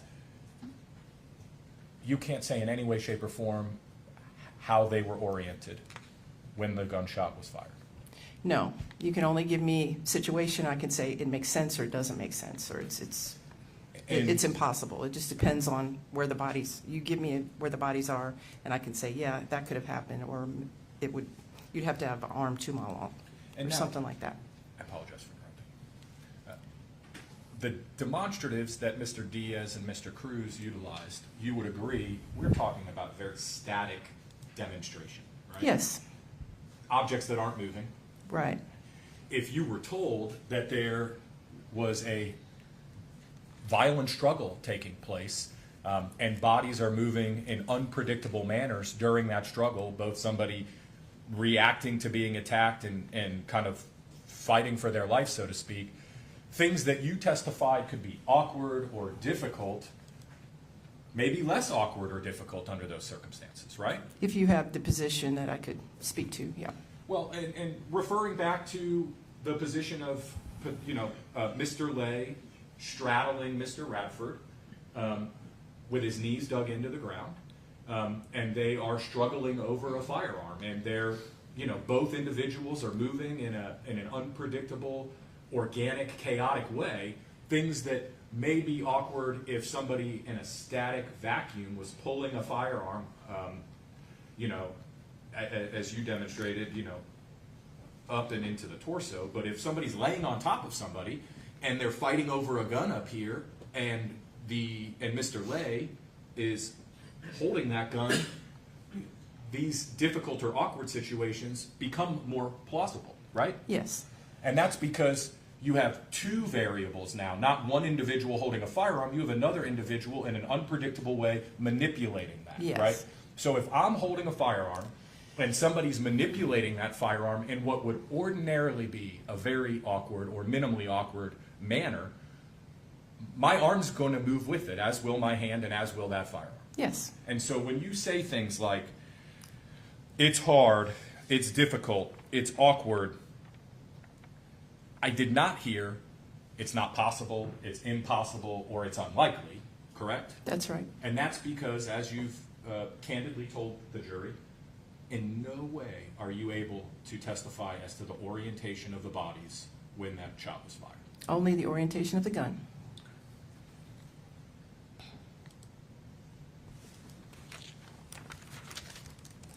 You can't say whether Mr. Lay was sitting, standing, laying, prone on top of Mr. Radford, right? No. Of course, if Mr. Lay is in the position where his knees are straddling one of Mr. Radford's legs and he's hitting him, and Mr. Radford were to pull a firearm, under those circumstances, he would have to reach up and kind of point that firearm down, which, in your words, would be difficult, awkward, strange. Sure, yeah. Right? Mm-hmm. But if he's prone on top of him and they're struggling over the firearm, it goes from awkward and difficult to very possible. Yeah, depending on where their orientation is. And of course, there's no way for you or I to know that orientation. That's right. And in a real-time, chaotic, organic struggle, you would agree that orientation would be impossible to predict, right? Yes, sure. Absent additional evidence. Right, like a video. Like a surveillance footage. Yeah. That would be incredibly helpful in comparing your analysis of the wound path to how the bodies would have been oriented. Yes. And you'd say, look at that. That's exactly how it happened.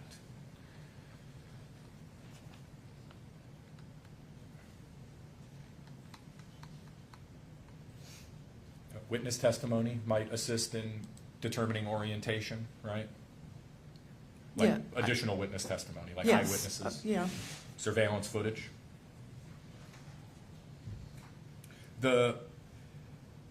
I wanted to follow up with you on the ear wound that you discussed with Mr. Diaz. You said that you would,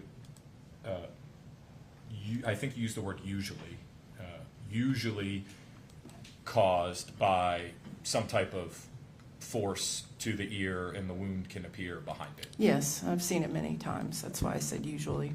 And you, I appreciate this. You don't use terms that are unequivocal. As a doctor specializes in these types of autopsies, right? Always and never, you mean? Yeah.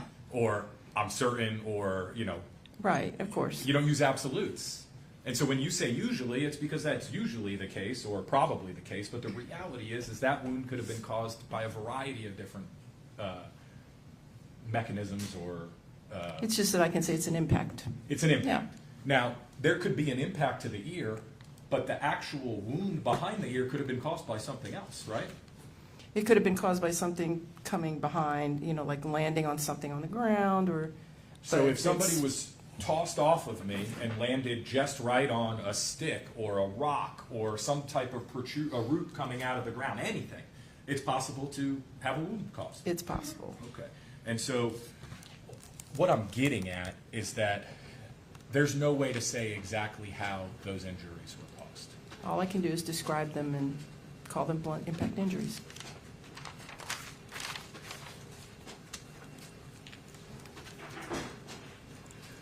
Mr. Diaz showed you some of the exhibits in this case, specifically the hands. Now, you would expect that, and to your credit, you used, again, words like usually or expect, but not unequivocal terms. If somebody was punching somebody with their fist, you would expect, if there are injuries to the fist or knuckles, different injuries than if somebody's using the fat or meat of the bottom of their hand. Yes. In fact, this may not bruise at all immediately during a struggle if you're hitting someone. It's possible. So the absence of bruising to this portion of a hand in no way means that Mr. Lay was not hammer fisting Mr. Radford. I can't say it's impossible. You can't say with any level of certainty, right? Right. It's just as plausible that Mr. Lay was hammer fisting as he wasn't from your scientific medical perspective of these photographs. Yes. Taking that one step further, I'm going to show you what's been entered as States 22, I think it's labeled as I.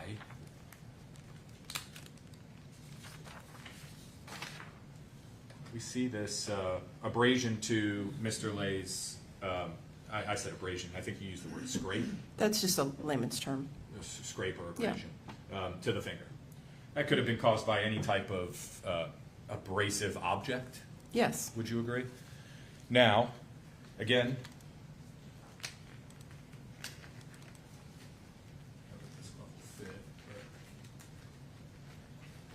I'm going to show you what's been entered into evidence as State's Exhibit 5, which is the firearm that was used in this case.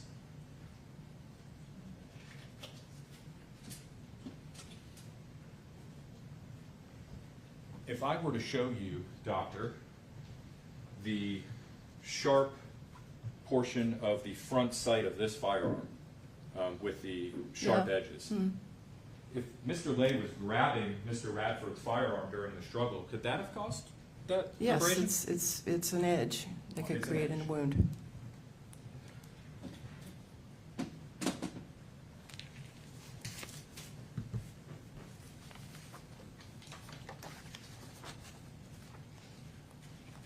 And the argument cuts both ways for the state and the defense, and I want to acknowledge that. The bruising on what is in its Defense Exhibit 3, that area of the knuckle is right by the meat of the hand. Would that be consistent with someone hammer fisting? Not usually, because that's the flat side, and this would be more consistent with the knuckle striking something directly. It has to hit something hard to create a contusion. So if Mr. Lay is trying to come down in a vertical motion, and again, we're talking about, you said usually, and, you know, strikes a hard portion of Mr. Radford's face and actually catches it with the knuckle, could that cause that bruising? It's possible. And what I'm gleaning here is that there's a lot of possibles, usuallys, but Yes. you cannot say anything definitive about the timing of the injuries, right? That's right, The orientation of the bodies. right? The absence of bruising does not mean that Mr. Lay was not Yes. hammer fisting Mr. Radford. Right. Now showing you what's been entered into evidence as State's Exhibit 23A through E. And I'm gonna, for reference of the record, we are looking at D here. That is Mr. Lay's right knee. Yes, you can see his left leg there at the And- bottom of the picture. I know you testified that you kind of brushed off some dirt, but to you it was clear that there was dirt actually embedded into these wounds. Yes, I know you can't tell me 100% because we've covered that, but that would be very consistent with someone's knees with some force, significant force, great force, moderate force, digging into the ground, right? yes, So not just kind of like, you know, kneeling down. I mean, if somebody were actively on top of somebody with hammer fisting down and their knees are kind of twisting into the ground, into the dirt, into the rocks, that would be a consistent wound pattern or injury. or they fell to the ground. Or That's they- another possibility. Sure. But again, it would be consistent that it would be plausible, to use your words, that that's what happened to cause these injuries. Yes, either way.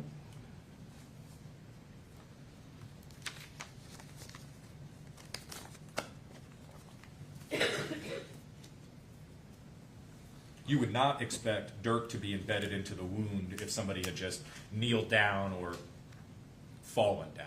No, if you kneel down, you're probably not going to scrape your knees because you're going to be careful about how you kneel. Are you able to specify if those wounds are possible, if somebody just kind of fell to the ground and got up?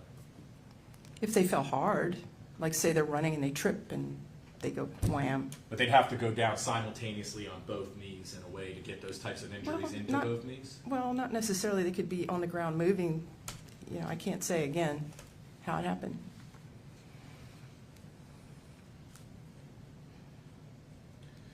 Do you or have any baseline to compare Mr. Lay's hands to before you were tasked with conducting the autopsy?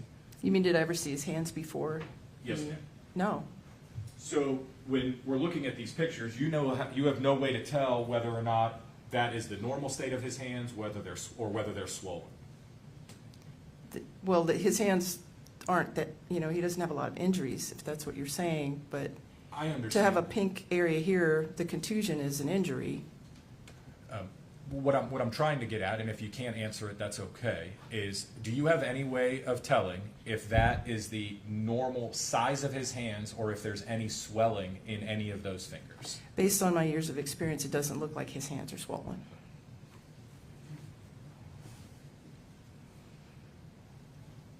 Now, if Mr. Lay is hammer fisting down on somebody, and he's hammer fisting down on, let's say, a hard surface, a desk, a piece of steel or metal, you would expect different injuries than, say, if he's hammer fisting down on the chest of somebody with multiple layers of clothing. Yeah, you have, you know, the layers of clothing are soft, or is there something hard on the clothing? It all matter. The only thing that matters really is that there is, you know, texture. So you've got texture and hardness. So if you've got something hard like this, or you have a concrete that's got rough edges, things like that are going to make a difference. It's going to give a different look. I know you've agreed and told the jury that an absence of a bruise or swelling on the meat of Mr. Lay's hands does not mean in any way that he wasn't using them in a hammer fist type fight, Correct. right? But an explanation for that, a plausible one, would be that You know, not only was he, you know, making contact with a face, but if he was hammer fisting down on somebody's chest or padded clothing. He could be, yeah.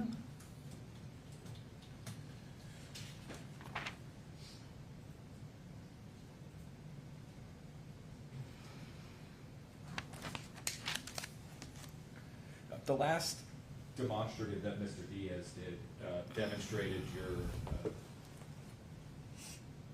skeleton kind of on its knees with somebody behind them and Yes. holding the gun kind of over to Yes. fit the path that you've testified existed from the projectile. You'd agree, though, that that kind of, and we're talking about possibilities and difficulties. I know that you're not able to tell us how it went down or what happened, but you'd agree that would be far more difficult than just shooting somebody in the head, right? If you're standing behind them with your firearm. Like you said, there's multiple different scenarios, so. But you would agree that if I'm I'm standing talking, behind- when I say difficult, I mean that it's easier to imagine that the gun, the trajectory is going in that fashion. And he's given me a scenario that I can say, yes, the gun could go that way. His arm is not going to be in an awkward position. That's what I'm trying to say. But what I'm getting at is, in that demonstration, with somebody on their knees being executed from behind, you testified that they would have to hold the firearm over the shoulder and kind of downward at an angle from right to left. Yes. And that is possible. Yes. But you would agree that it would be far easier if I was standing behind somebody and was trying to shoot them, to just shoot them in the head, right? Yeah, sure. Shoot them in the back of the head. Yeah. And when you're talking about possibilities and awkwardness and difficulties, sure, if I'm standing above somebody and I'm left-handed and I shot somebody on their right to left, it would be possible if I'm standing over them to do that, right? Yes. But if I'm on my back and they're prone on top of me, it's just as possible. It's possible. Like you said, it's not a static situation. And so to clarify and be clear, you are only able to tell this jury cause of death, Yes. which was gunshot wound to the upper chest, the injuries that you observed. Yes. You cannot tell this jury in any way, shape, or form the orientation of Mr. Lay and Mr. Radford at the time of that shooting, That's correct. or when those injuries occurred. Yes. I have no further questions, Judge. Thank you. All right.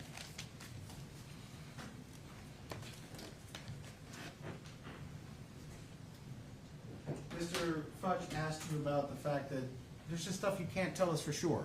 That's You right. don't use the word always or never, certainly or definitely. But there are a few things you can tell us for absolute certainty, correct? Medical certainty, Right, or I mean- more likely than not. You cannot tell me the configuration of the handle of the gun, but in terms of the muzzle, Right. the place where the bullet comes out of the gun, it's definitely gotta be something like this. I can turn the handle, but the muzzle has to be here-ish, pointing Yes. downward. And it's got to be a little bit pointed more that way. Right, Yeah. okay. That's a definite, right? Yes, because it has to come straight out of the barrel. Judge, if I could have Dr. Devers step down, and if I could ask Mr. Cruz to come over a second. Sir? Apologize, Mr. Cruz, if you could get down on your knees. Now, doctor, I posited an example before, which is I could draw from the right, and I could come over, and now I line up, right? Yes. And, I mean, the handle might be more like this, or the handle might be more like this, but the important part is the muzzle's pointing in the right place. That's the important part. Okay, but I didn't add one fact. What if I was to suggest the guy on the ground is actively fighting me, putting his hand on the gun, like Mr. Fudge just suggested, where he gets that injury on his finger because he's rubbing the top of the gun somehow?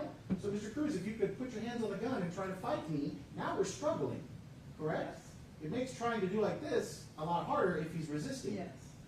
I might have been trying to shoot him in the head, and it just ended up here because he was fighting me. That's possible, right? Yes, it's possible. Thank you, doctor.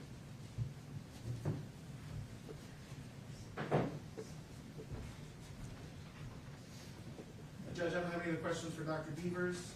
She's released unless the defense wants her to stay. No, Judge, you can be released. All right, thank you. You may step down on your release from your subpoena. Thank you. Have a great day. You too. Call your next witness.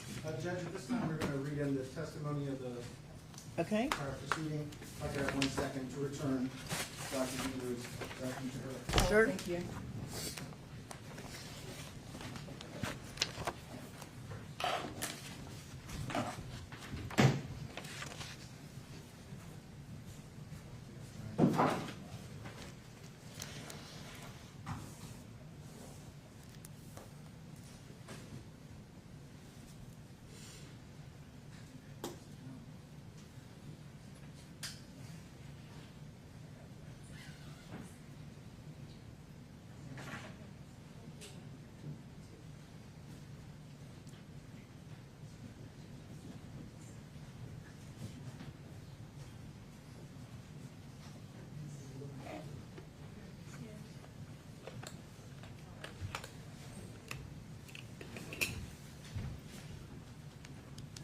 And is this the December 6th? This is December 6th, I believe that's correct. All right, so ladies and gentlemen, as indicated, what's happening now is the parties are going to read together excerpts from or potential testimony from the defendant that was given at a hearing in court on December 6, 2024. And Mr. Chambers is going to be reading the part of Mr. Fudge. Mr. Fudge, and Nathan Waters will be the defendant, Gerald Radford, and Mr. Waters from the State Attorney's Office is going to be responding with the answers that were given by Mr. Radford in that hearing. And Mr. Diaz will be Mr. Diaz. All right? Everyone understand what we're doing? All right, great. Thank you, Your Honor. Good afternoon, Mr. Radford. Good afternoon. How long have you been going to the dog park that we have been discussing here today? Probably 12, 13 years. When you first started going to the dog park, did you know Walter Lay or the individuals in the morning crew? He didn't come to the dog park until much later. My recollection is about 4 years before the incident, 4 to 5 years, I guess. So roughly 4 to 5 years before what brings us here today, the incident on February 2nd is when you first met Mr. Lay. Yes. Were things friendly between the two of you when you first met him? Cordial, not exactly friendly, but cordial. Just one of the guys from the dog park. And at that time when you first met Mr. Lay, among some of the other people that we have either heard from today or were disclosed in discovery in the case, did everybody get along? Yeah. We have heard today that at some point in the year or so leading up to February 2nd of 2024, that the relationship between you and the other individuals at the dog park deteriorated. Yes. It was further back than that, at least a couple years.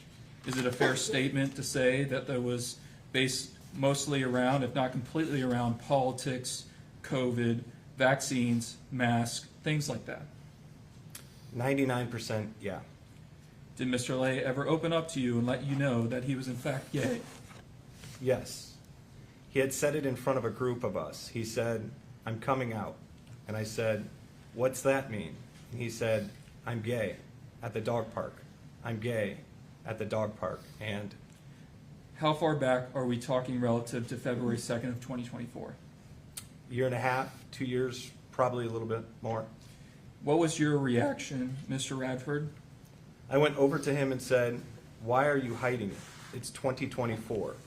Why didn't you just, I don't like seeing people live in the dark about things. Just be yourself," and shook his hand. So you had no issue with Mr. Lay being gay. No. Now, we've heard from a variety of witnesses today, and you have had the luxury of sitting through this hearing as the accused, and you have heard that these witnesses say that you have used terminology or slurs or homophobic statements, fag or faggot, in your communications with Mr. Lay. Yes. Yes, I did. And you acknowledge that. Yes. Did you dislike Mr. Lay because of his sexuality? No. Did you use those terms? Yes. Did you understand that those terms are offensive to people? Yes, I do now, yeah. Was there ever an occasion in the months or years leading up to February 2nd where Mr. Lay made statements or threats to you? Yes. Can you describe those for the court, please? The one statement that a couple people said, we're gonna come to blows someday. And a few months after that, or maybe a month and a half after that, he said, it went from we're going to come to blows to I'm just gonna kick your ass. I'm sorry, could you? He said, it went from we're going to come to blows to I'm just going to kick your ass. And then another few altercations. After that, he said, I'm just going to cave your head in. And for clarity of the record, the first statement that you referenced, other witnesses mentioning the we're going to come to blows, how far roughly before February 2nd of 2024 was that statement made? I'm really not good with time frames like that, but probably a year. And the second statement you testified to the court was what? I'm going to kick your ass. And when was that statement made to you? That was made a few months after the first statement. 6 weeks, 2 months, 3 months. The last statement about kicking your skull? I'm going to break your skull in, or something like that. And when was that said? That was, it's been nearly 9 months since I was arrested, and 5 weeks before that was the incident, so I'm going to say a year ago. So sometime in the last December of 2023? November, December, around there, yes. Let's talk about who's at the dog park and when. How often do you go to the dog park? Almost every day. Almost every day? Yeah. Some weeks 5 or 6 days, other weeks 7 days a week? Yes. Did you ever go twice a day? On rare occasions. How often did you see Walt at the dog park? 4 or 5 days a week, I guess. What time would you arrive at the dog park? 90% of the time I would be the first one there, probably between 7 and 7:30. Who would be the second to arrive on most occasions? Walt. Walt. So is it fair of me to say or ask that for some time, at least until others arrived, you and Mr. Lay are the dog park regularly just the two of you? Yes. So while some witnesses have testified to certain things they may have heard Mr. Lay said, are there witnesses to some of the other statements that you have testified to the judge that Mr. Lay made to you? I'm pretty sure that there was at least 3 or 4 other people that heard all these statements, all 3 statements. Okay. He wasn't shy about anything. Did you believe him when he No. made these statements to you? No, not at all. So in the moment in the year, 10 months and 3-4 months before the incident, when he says these things, in that moment, you didn't believe him? No, sir. You never thought that he would actually attack or tackle you? Yeah, I never thought he had the guts to tell you the truth. I don't think he would. You have heard today witnesses say that they viewed you as aggressive, verbally aggressive. I think some of them acknowledged, I believe it was Mr. Gumpert, calling you an asshole. The court records that that I nod at this point. I admitted to it. I can be an asshole. Did anything ever get physical between you and Mr. Lay at any time leading up to February 2nd? No. You have heard some talk about a text message today that was discovered on Mr. Lay's phone. You have also heard mention of the video that Mr. Lay recorded of himself. Were you aware that Walt had sent that text message when this incident took place? No, not at all. You didn't become aware of that until recently? Yeah, you told me. Actually, my wife told me, alluded to it on the phone, and then you told me in our meeting, or was it, I think it would have been Mary actually told me when she came up. The state has played a variety of interviews, some jail calls, where it appears that you have indicated that your memory is returning. You've been going to therapy. Can you describe for the court why there were additional details disclosed later on? Yeah. When it first happened, I couldn't even remember my own name, and it was just a jumble of noises, and me being on my back and him hammer fisting me in the face and neck. So let's talk about that day, okay? On February 2nd of 2024, what happened? What do you do when you wake up in the morning? Have a cup of tea, usually with honey, and if my wife's home, I talk to her, and then I have a shower and shoot out to the dog park. What time do you head out to the dog park? I was the first one there, and I got there probably 7:30, 7:15. What did you do? I moped around. And when you say moped around, is that because recently one of your dogs had passed? Yeah. I have had 2 dogs from the same litter. My best friend Adam over there gave them to me. He owns their mom. They were born on January 29th, and Vino, the smaller of the 2, died on January 24th, just before his 6th birthday, about 9 days before the incident. And when you say moped around, is that how you are describing how you felt that morning as a result? Yeah. We just walked down to the other end of the park. I tried to get Whiskey and Vino are the dogs' names, tried to get Whiskey to chase squirrels. He was pretty miserable since his brother passed. Took him over to where the fence line is, and there's a little black bag, and the 3 of them use the fence fight and run 50 yards each way, and barking and playing, and they had a real good time. And he was there, and Whiskey went barking and playing for 5 seconds and then walked away. He didn't want to. After that, did you begin to make your way backwards towards the... Yeah, there is this clear area down the far end of the park away from the pavilion, and then there is like trees. And then when you come out of the trees, there's the water pad with the 2 dog baths in it. And we were walking probably 15 yards to the west of that platform with the dog baths on it. And I saw Paul's dog, and she kind of looks like Walt's dog. And so I was like taken aback, and I verified myself that it wasn't Walt's dog. And so I relaxed. When you say that, are you meaning that you thought Paul was there? Yeah.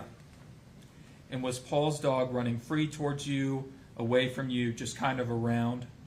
Yeah, she was just trotting around by that dog path thing. I don't know what it's called. Patio? The water tubs? Yeah, it looks like a concrete slab and 2 tubs on it with a hose. At that point, are you heading towards the pavilion? Yes. And for clarity purposes, there are different tables or pavilion areas.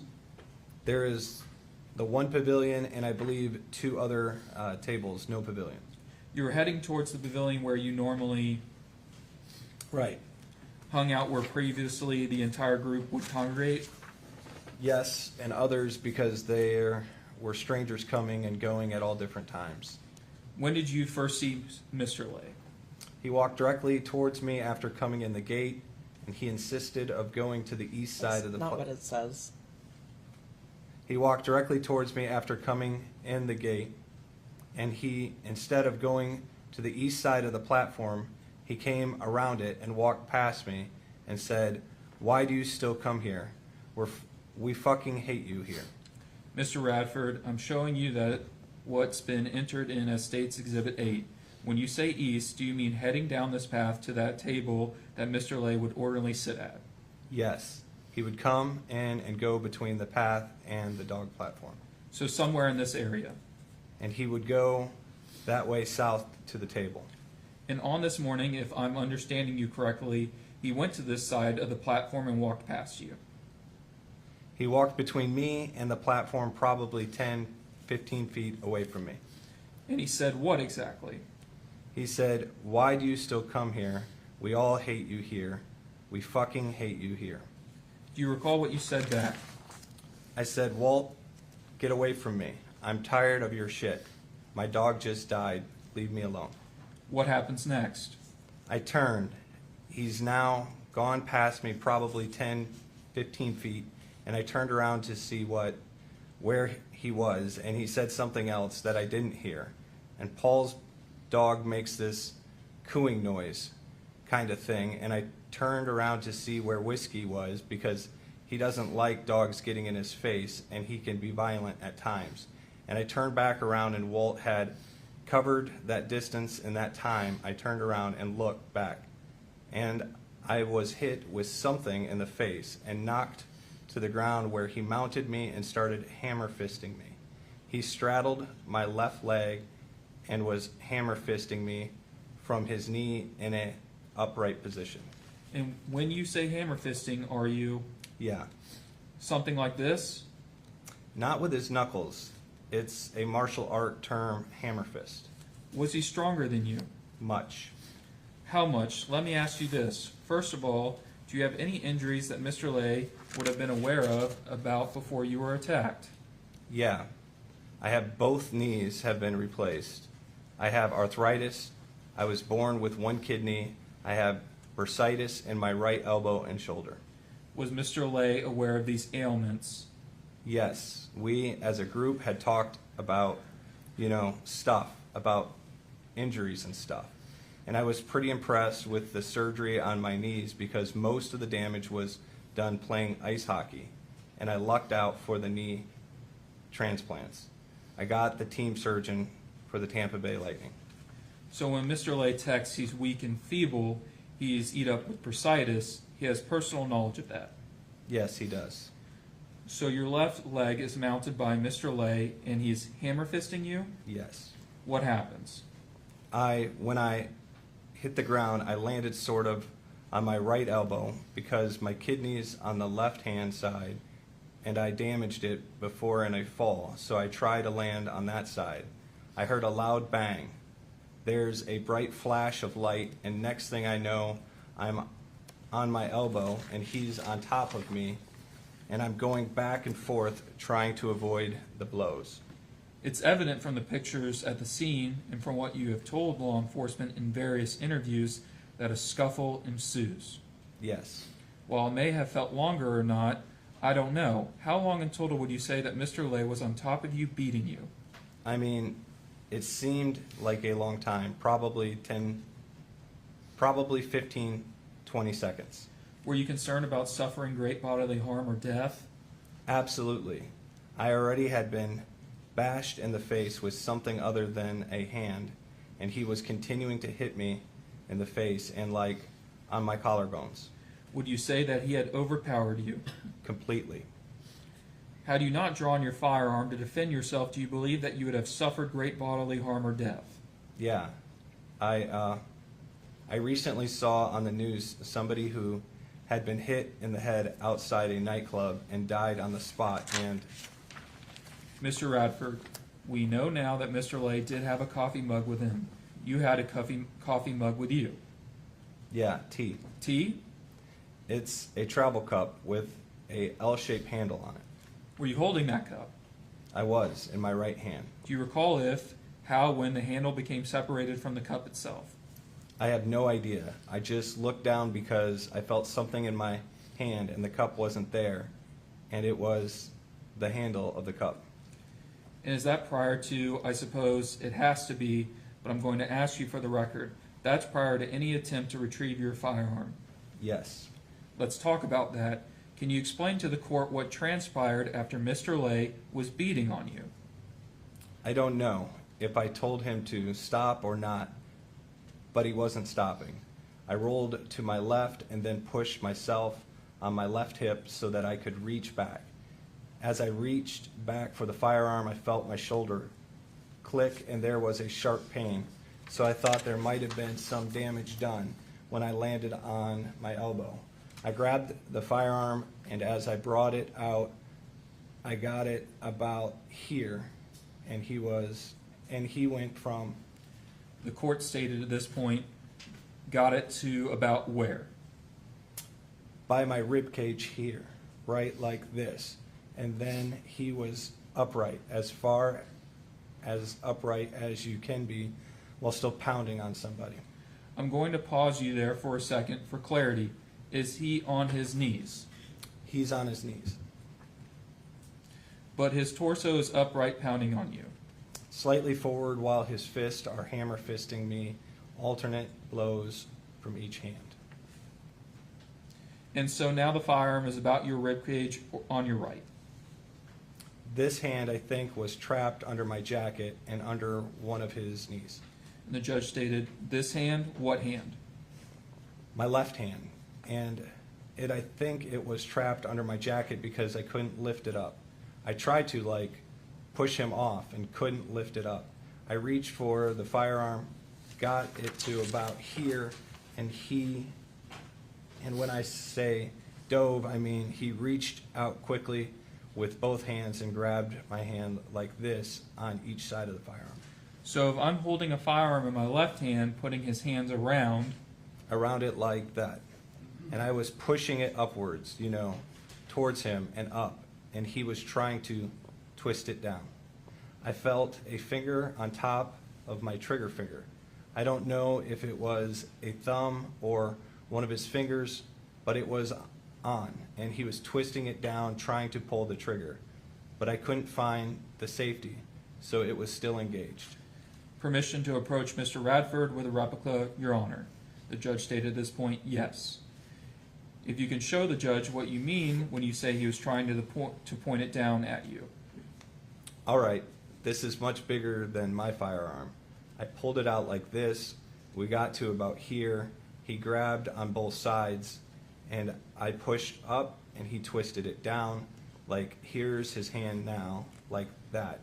It would be this way, like that, trying to turn it back towards me. And I guess it was his thumb in the trigger guard. I don't know which one, but I distinctly felt a finger on top of that firearm, on top of my finger on the trigger.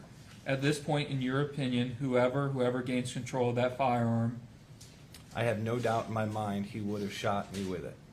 what did you do? What were you able to do? My grip is much smaller than this. It's probably that long. Mine's a subcompact model. Judge stated at this point, all right, and in inches, what are you talking about? Pardon? The judge stated, you're saying this wide. How many inches would you suggest? 3.5 about, from the top of the slide to here. The judge stated, oh, in length, all right. And where was the grip itself of the pistol positioned in your palm? Normally with the short grip, it comes down to just the middle of my pinky. It's that short of a grip. It was almost between my second and third fingers. Is that as a result of the struggle? Yes, of him twisting the firearm. So what happens? I guess I got adrenaline and pushed hard, and the gun, being that he was twisting it, was now pointing like that. I couldn't move my both hands. That's not what it says. I can't move my both hands. The gun was pointing downwards, and I found the safety, which is just here on my firearm, and I pushed up, click, pop. That was that fast. If I may, Mr. Radford, so please correct me if I'm wrong, you draw the weapon, a struggle over the gun ensues, where his hand are kind of like this, and he's pushing it down like this, you're fighting like this. Right, with my hand on the grip. With your hand on the grip itself seated halfway into your palm. Yes. And your testimony to the court is that you, with adrenaline, as he's pushing down and you're going up lunge. It's sort of just twisted, the firearm pointing downward, because his hands were still on it trying to twist it down towards me. And I pushed up, and it hit him here. Mr. Radford, obviously this is happening. When it's happening in real time, I imagine it's very chaotic. Yeah, it was crazy. Bodies are contorting. How, to the best of your recollection, was Mr. Lay oriented relative to you being on your back? Well, his chest was, if our hands weren't there, he wouldn't have been on top of me, like contacting me. Okay, so Mr. Lay, his hands are situated kind of like this, and? Yeah. And the only thing separating you two, both your hands is this firearm? Right. But you're perpendicular, your torsos are perpendicular. Yeah, we are pretty much. Or should I say parallel? Excuse me. Yeah, parallel. His hips are a bit lower than mine. His lips were like on my thigh. So he's not straddling you on your waist, he's actually straddling you further. On my. Further down your. And the court stated, okay, y'all can't talk at the same time, please. He's not straddling your waist, he's straddling your left thigh. Yes. What did you do after the firearm discharged? He collapsed on me. His face was like right here and fell onto my chest. And the judge stated at this point, and right here means? Like below. His face was below my chin. I didn't have a beard at the time. The top of his head was like right here, on my chin. I tried to shuffle him off by like shuffling my body out from underneath him. And when he got down lower, his chest onto my legs, I lifted my knees and sort of heaved him off. What did you do next? I yelled at him. I said, "Look what you did, you son of a bitch. Look what you did." What did you mean by that? He attacked me and caused this incident. Was there anybody else there? There was one other person there, but he was on the little dog side, and he was all the way down the other end of the park. It's just a sort of dip with a little bench on it on the small dog side. So I doubt if he could have seen or heard anything because there was a plane going over at the time. Did you call 911 right away? I dialed 999 first Why? because that's the number in England. And why would that be something that came to your mind? Because I never had to dial 911 before. For the court's purposes, did you live in England? Yes, For how long? 11 years. Okay, so you dialed 999 before 911. And then I realized as I was dialing the last 9 that it was the wrong number, and so I dialed 911. So you dialed 911, tell them what happened. Yeah, You wait for law enforcement to arrive? I did. I walked from where the scuffle took place, walked over to the table, and as I was walking over, there was 2 rounds jammed in the slide.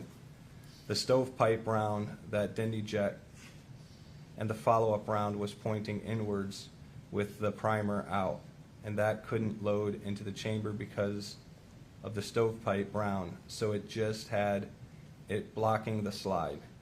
And it took me a few tries to get it to fall out. And I know that that round fell out because it hit me in the foot. It wasn't an empty shell. This hit me in the foot. It had bullet weight behind it. Did you pick that round up? No, I did not. Do you know if law enforcement found that round? I believe they did. They brought in a metal detector and scanned the whole area. In fact, they had the metal detector with them when you were doing the walkthrough. I believe so, yes. Why were you clearing the stovepipe in the mischambered round? Because I wanted to make the gun safe. And that's because you knew law enforcement was coming? Yes. And you wanted to be safe away from you? Yes. Did you freely speak to Detective Harrop? Yes. And you gave him your clothes? Yes. Consented to search your car?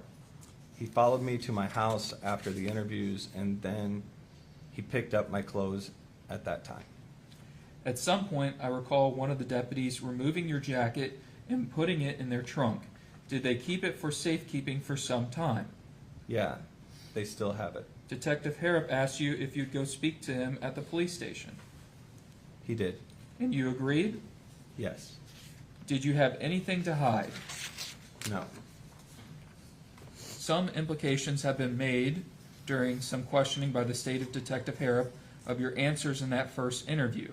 Describe for the court your mind were you clear-headed after being hit in the head?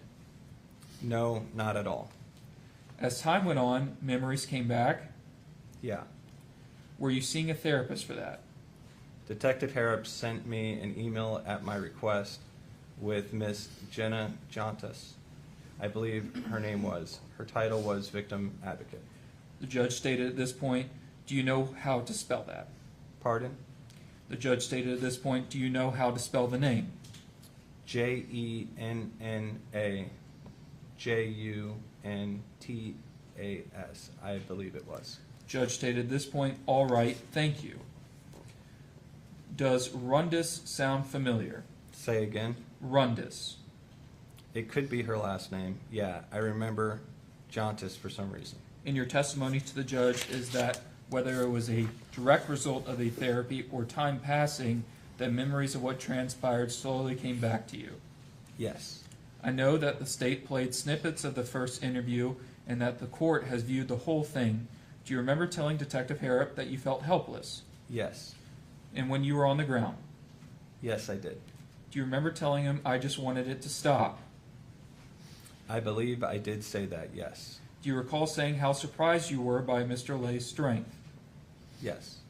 Had there ever, in the time, the 4 or 5 years you interacted with Mr. Lay, been a physical altercation started by you or he?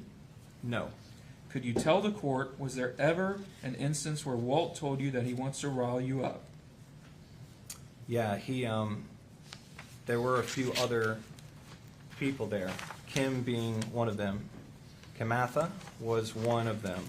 And he said, "Hey, Deck, can I talk to you for a minute?" And I said, "Sure." And he said, "Can you go over here?" I said, "No, you stay right here.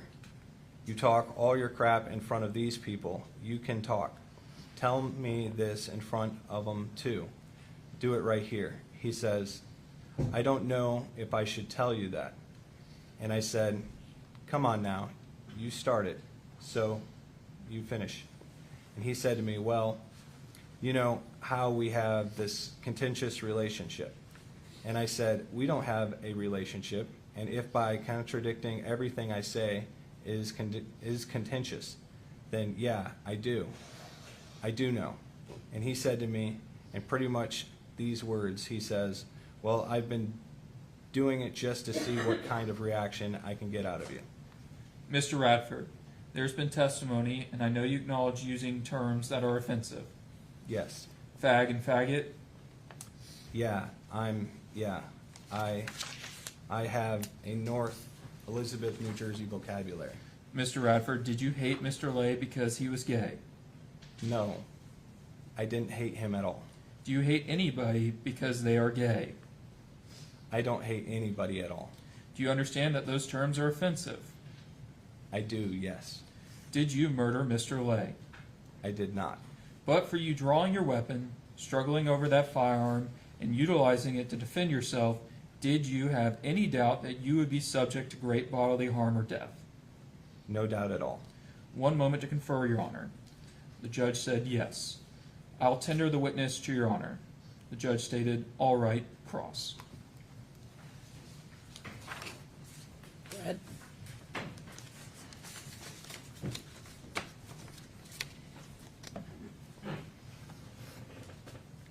You have had the benefit of sitting here in the courtroom and hearing the testimony of all the witnesses. They have had some pretty specific instances they have talked about. One of them is the fact that when Walt would show up, his dog Fala would kind of announce her arrival because she barks as the dog is getting to the dog park. Is that true? Yes, it is. People say, you would say, there's that fucking faggot. Is that true? Not so vehemently, but yes, I would say, there's the fucking faggot. What is the non-vehement way of saying, there's that fucking faggot? Here comes that fucking faggot. And what is the reason to say that? Because he would wind me up constantly saying things that aren't very nice. People say that you called him a groomer. What's a groomer? Somebody who's trying to prepare somebody for their means. And what was he doing in a dog park that he was going to try and turn some young man gay? Was he shoving gay pornography in front of him? Was he tying him to a chair and making him watch videos of men kissing? No, he wasn't. So what was he doing? What was he doing in your infinite wisdom? You can go, that fag, that groomer.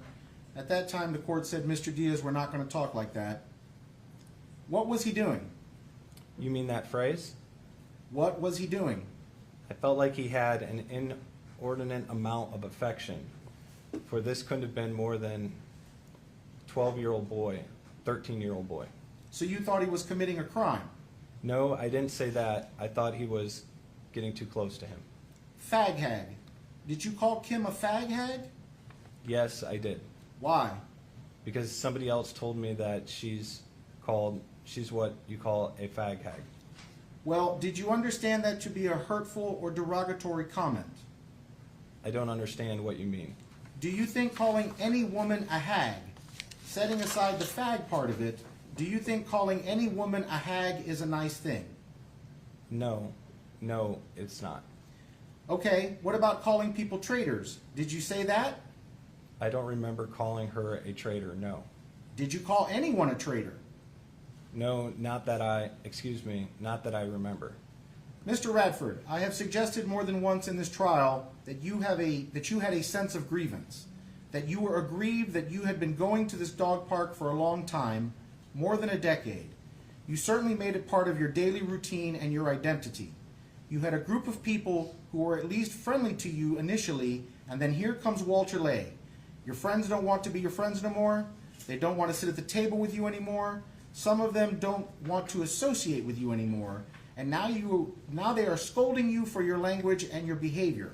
Am I wrong for suggesting you might have felt at least a little annoyed or pissed off No. at the way you were being treated? Nobody scolded me for my behavior at the park.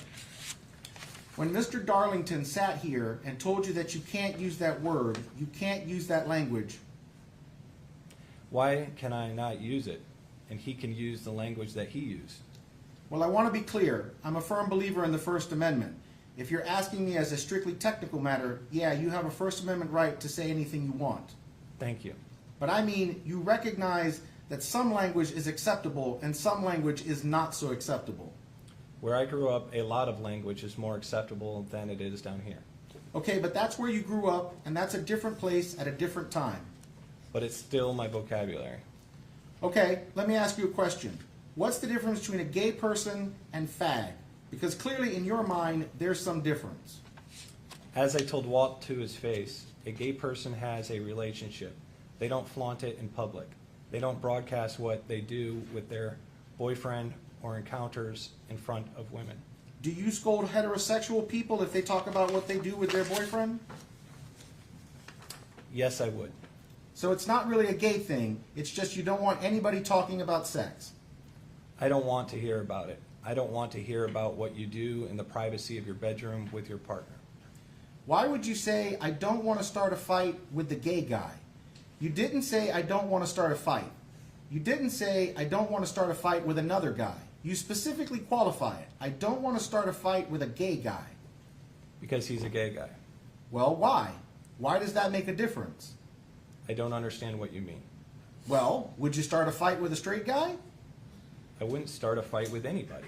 So then, why do you feel the need to qualify it and say, I don't want to start a fight with the gay guy? Because everybody knew he was gay. Don't you think that you are suggesting that Walter was less than a man in the statements that you used about him? He clearly wasn't less of a man. That's what you may have discovered after the fact, but the phrase that you used actually was, I never thought he would man up, right? Man up is be like macho, be tough, be brave. That's the phrase you used. I believe so. I also said I never thought he would have the balls to do it. The balls. Again, people who don't have balls are effeminate, right? They are female. They are not men. And I would never hit a woman either. Well, okay, good to know. That's not the question I'm asking you. You treated him different because he's gay, right? No, I treated him different because the way he treated me. What was the thing that you said when Kim would come up? Did you yell out to people at the park, oh, here comes the fag hag? I never called that. I never called her that to her face at all. Well, Jeff, actually, one of your witnesses, came up to me and said, oh, there he is with his fag hag. what about the time where Kim says that you encountered her and she said, I don't like the way that you're talking? Remember, she had a specific instance. She talked about you guys were talking and you were asking, why don't you talk to her anymore? And she said, I don't like the way you are behaving. And you called Walt a fag, and she tells you not to use that word. Again, another person telling you not to use that word. And you say something to the effect of, you two are made for each other, or you can have each other. Did that happen? I believe it did, yeah. If she says it did, I guess so. And that predated the date you shot Walt, right? Obviously, yeah. And the day that Albert told you not to use that word, and you shouldn't use that word, that predated the day you shot Walt, right? Obviously.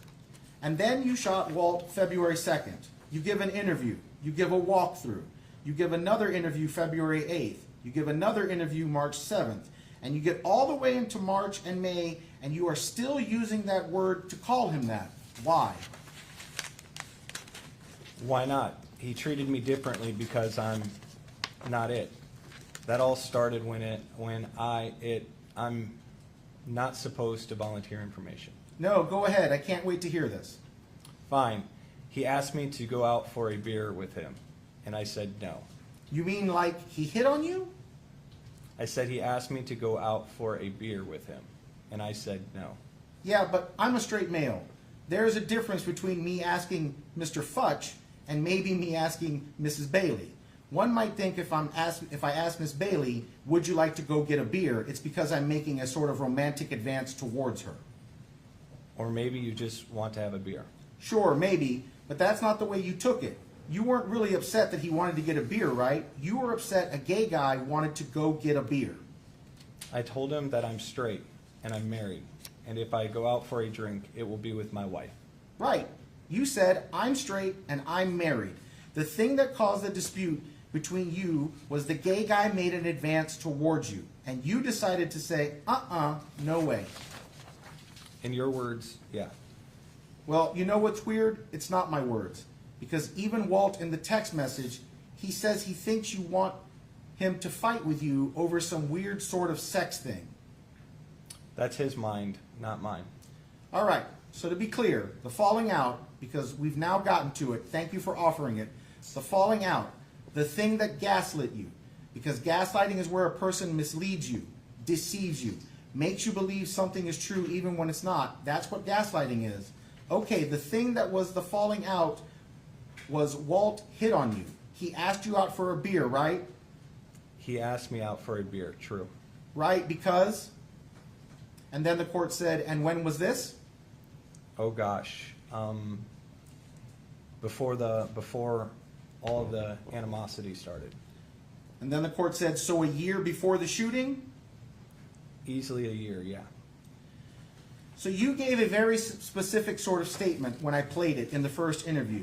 You talked about, there was this period of time and everything was fine, and then you said you were gaslit.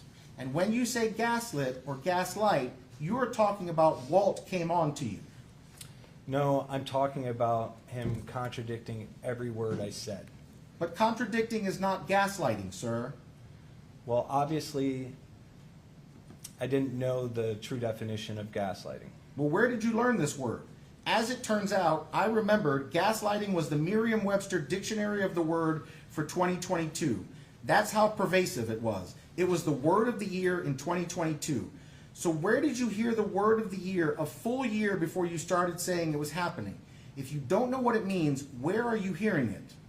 Somebody said it to me. Said, sounds like he's gaslighting you. And so what does gaslighting mean then? Well, you just read the definition, so. Well, the definition I read was manipulating, grossly misleading, or downright deceitful. That's not arguing with someone. That's not contradicting someone. No. You and I may have different politics. That doesn't mean I'm gaslighting you. Right. Obviously, I misused the word. Okay, Mr. Radford, I want to ask you about a couple of these items that are depicted in one of the photos. There is a phone on the ground, and there is an orange speaker next to it. Let me find the relevant picture. But do you know what I'm talking about? Yes. Is that your phone? It is. Is that your speaker? It is. How did they end up on the sidewalk leading to the pavilion? The police told me to put them down. So you had them on you? Yes. How do you carry your phone? In my pocket. In your pocket?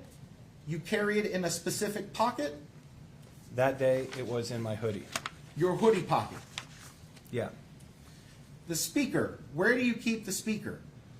That's usually on my hip. Like attached to your belt? Yes. So you had a full-on fight on the ground, rolling around, man on top of you. Your speaker stays attached to your belt and doesn't come off the belt?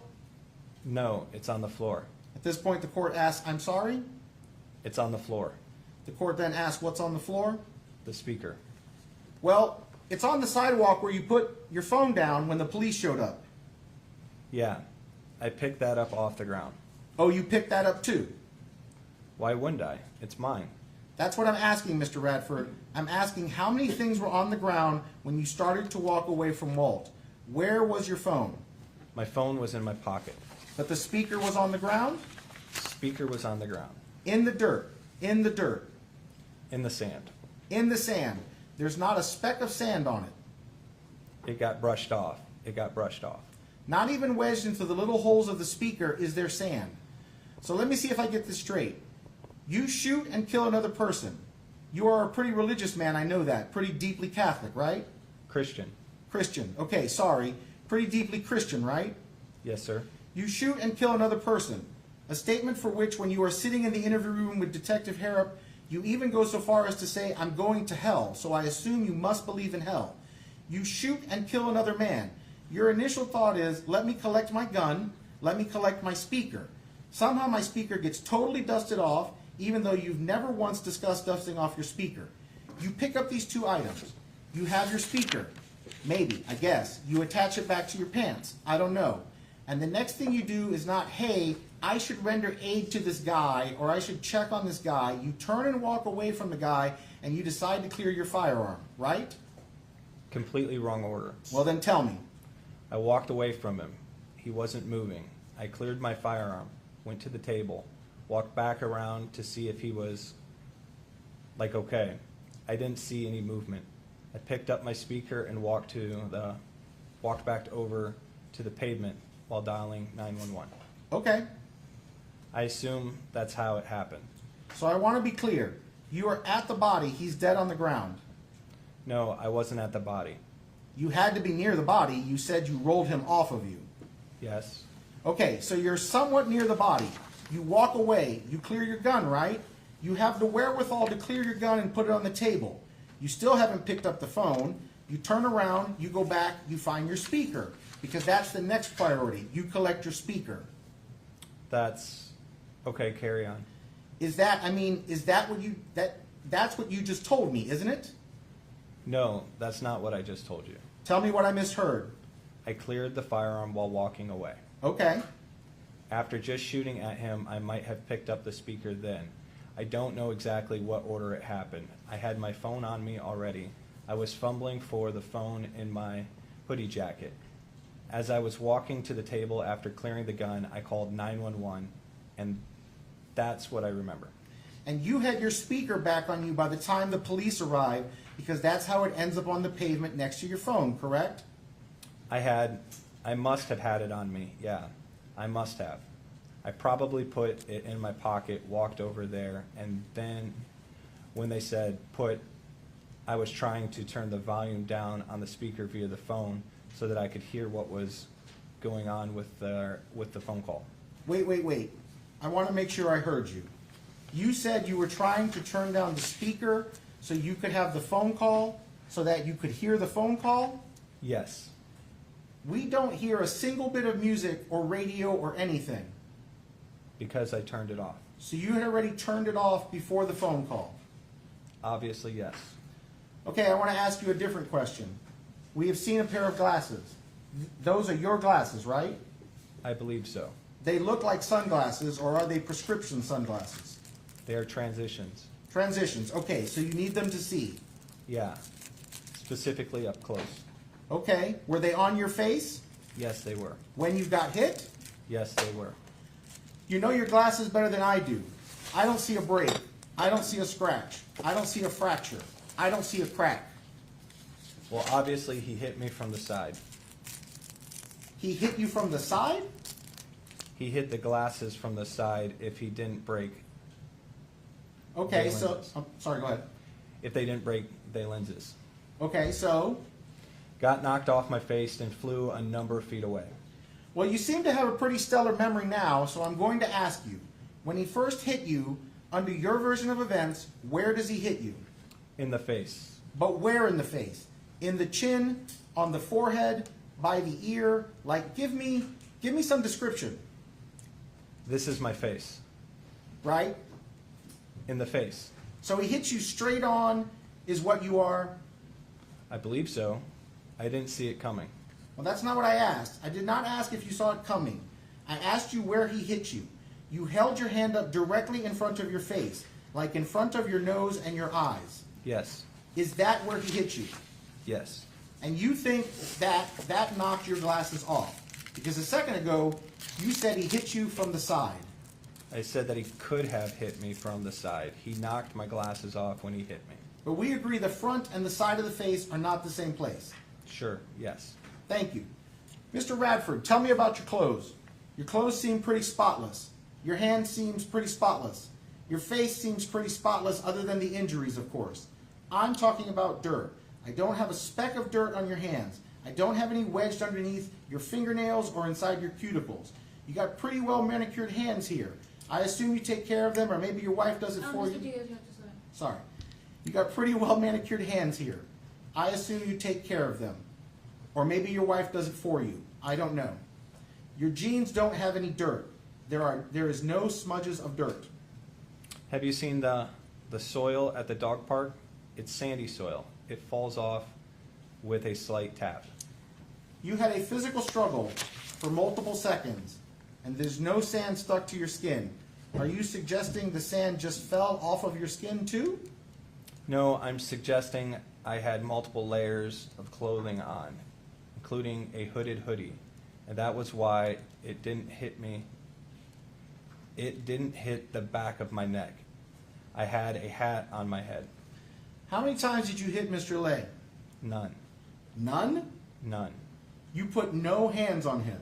I put no hands on him. How do you account for the ear? I have no idea. Might have got it before. He might have got it when he fell on top of me. I did not strike him. So he's got an injury under his left eye, an injury on his forehead above his left eye. He's got marks on the side of his right temple lobe. He's got a bruised ear. He's got an injury behind his ear.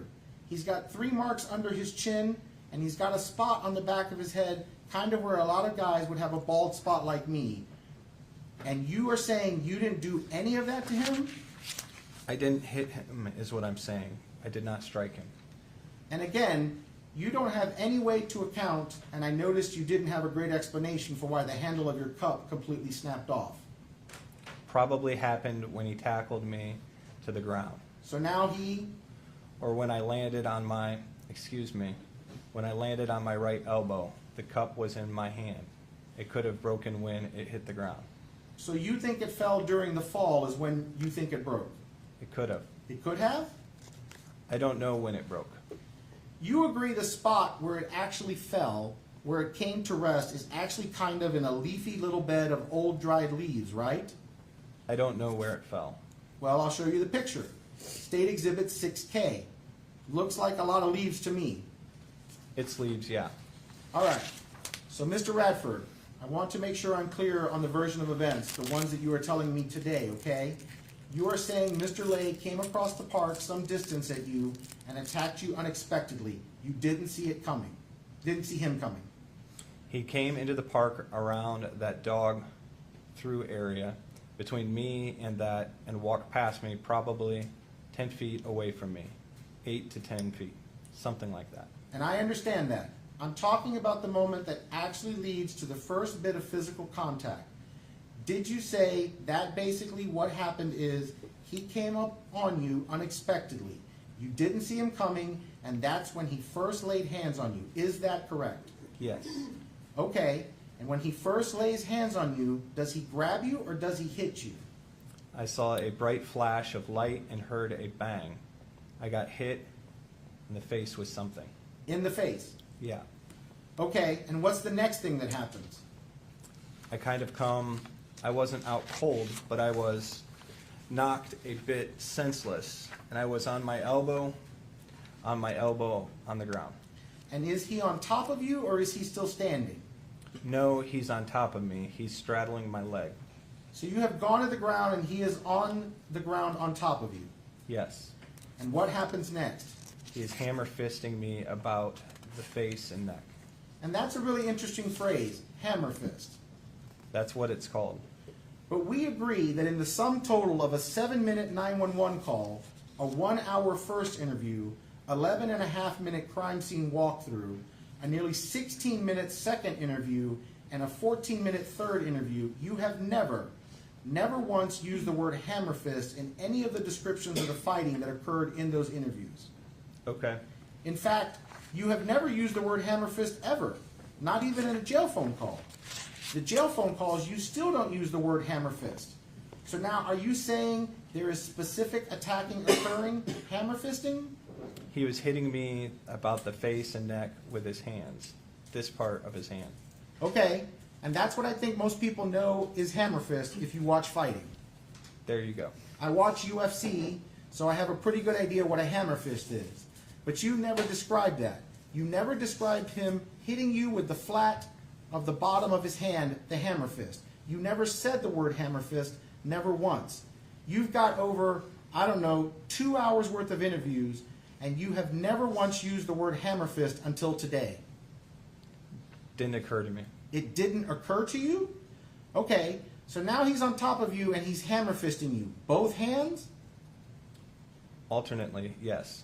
And you have seen the photos, and there isn't a single mark on the bottom side of either his right or his left hand. There's no bruising. There's no redness. There's no cuts. There's no scratches. There's nothing, right? Yeah.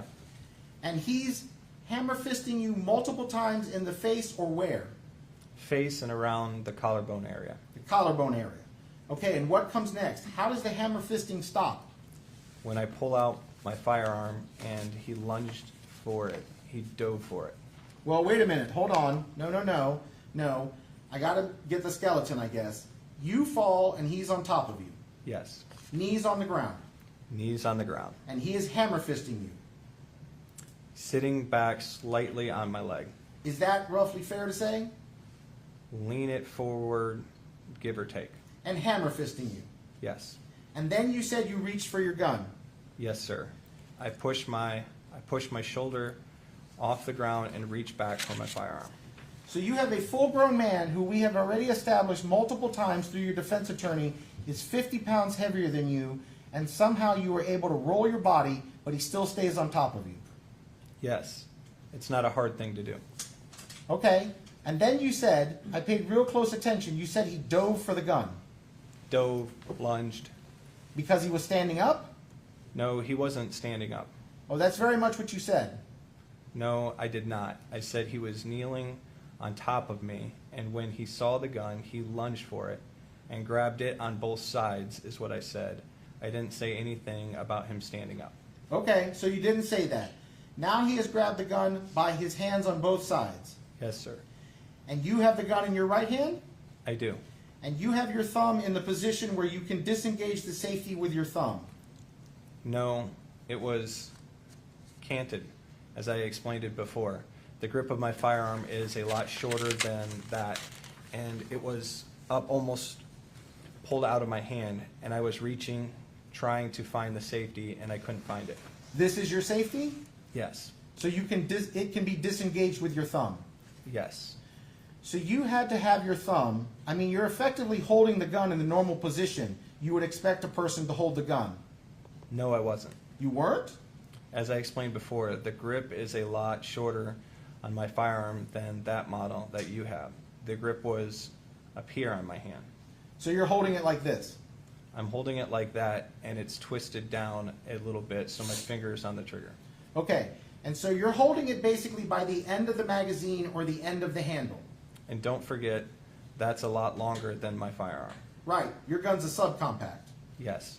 Because it's a subcompact, everything is effectively smaller or shorter on it. So that's a deceiving look. Including this trigger guard. Because it's a subcompact, the trigger guard is smaller. It's not a full-size trigger guard like a Glock 40. But you can fit 2 fingers in it. Well, whatever the position is that you are holding the gun exactly, and you know we can't simulate it here because I don't have an exact replica of your gun, you are holding the gun in a way that you can disengage the safety. If I can find it, yes. And you can still pull the trigger. The tip of my finger was still on the trigger, yes. Okay. And so you gave a statement, or you made a statement in one of the jail phone calls that you heard the clicking of the gun. Did that happen according to what you are telling us today? Because I didn't hear you say it earlier. I don't understand what you mean. In the Did story, that happen? In the story you told here in the courtroom today. In the truth, yes. Okay, and I'm not saying story in a negative connotation. I'm saying the version of events that you've told today, You didn't mention the part about the clicking of the gun before the safety is disengaged. I felt his finger on top of mine trying to pull the trigger. Okay, but that's not, The only reason I wasn't shot is because the safety was still engaged. but in the jail phone call with your wife, because that's who you were talking to on the 2 jail phone calls, you were talking to your wife, right? Yes. And the woman who loves you, and the woman who loves you and who stood by you through all of this. Yes. The woman that you love dearly. Absolutely. Right. And I applaud you for your loyalty to your wife and her loyalty to you. But what I'm saying is, you are talking to your wife and you're telling her there's the clicking. I hear the clicking. He's pulling the trigger. He's trying to get it to work. I covered this earlier with Detective Harrop. You heard that, right? Yes. But you didn't say that today. I don't understand what you mean. It happened. Well, that's what I'm trying to figure out, Mr. Radford. You have given different stories at different times, and so I'm trying to figure out which part of the stories that you have given at different points in time coincide with the story you are telling here today. And again, I'm not using the word story negatively. I understand. I'm saying there is different recitations. For example, in the 911 call, the call you make within minutes of the shooting, you don't mention his hand on the gun. You don't mention him fighting you for the gun. You don't mention him putting his finger in the trigger guard. You don't mention disengaging the safety. You don't mention him coming up on you and tackling you to the ground. You mention none of those things. You just say, the guy attacked me. That's... I think that covers it all. Okay, but that's a very generalized statement. Then when you get to the interview, the first interview, you still don't mention the safety. You still don't mention his hand on the gun. You still don't mention the clicking of the trigger. You don't mention any of that. And you get it completely wrong as to where it is you say you shoot him. So I'm just trying to figure out, this judge is going to have to decide which version of events she believes. What is the reason that you get it totally wrong and then change the story as the time goes by? I didn't change the story. I was in shock to start with. I had a turmoil of information in my head, and I was being asked question after question about what happened and this and that. I was in shock. I'm still in shock. This is from the 11 minutes and 4 seconds on the third interview. You talk about you remember his hands holding your hands right here, wherever that is. You talk about both of his hands on my hand trying to turn the gun on me. Yes, sir. No mention of the safety. You have already been to therapy. A month has already gone by. I assume to some degree the shock has worn off. I'm still in shock, now 9 months later. Okay. 10 months later. Mr. Radford, earlier today you used the phrase, you said that Walt told you he was going to cave your head in. Yes, sir. And you said that probably happened a year ago. I assume that's from the date of the shooting a year ago?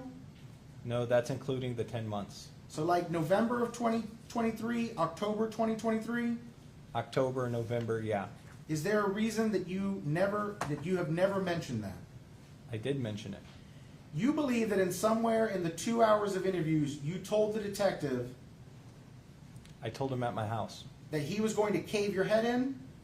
It went from we're going to come to blows to I'm going to kick your ass, then to I'm going to just cave your head in.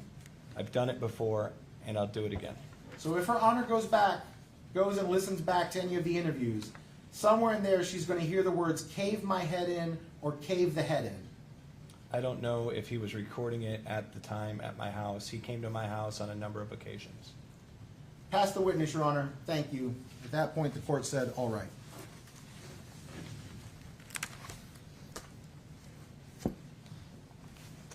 No questions, Judge.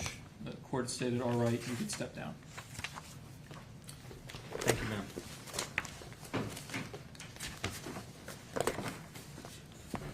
All right, at this time, we're going to go ahead and break for lunch.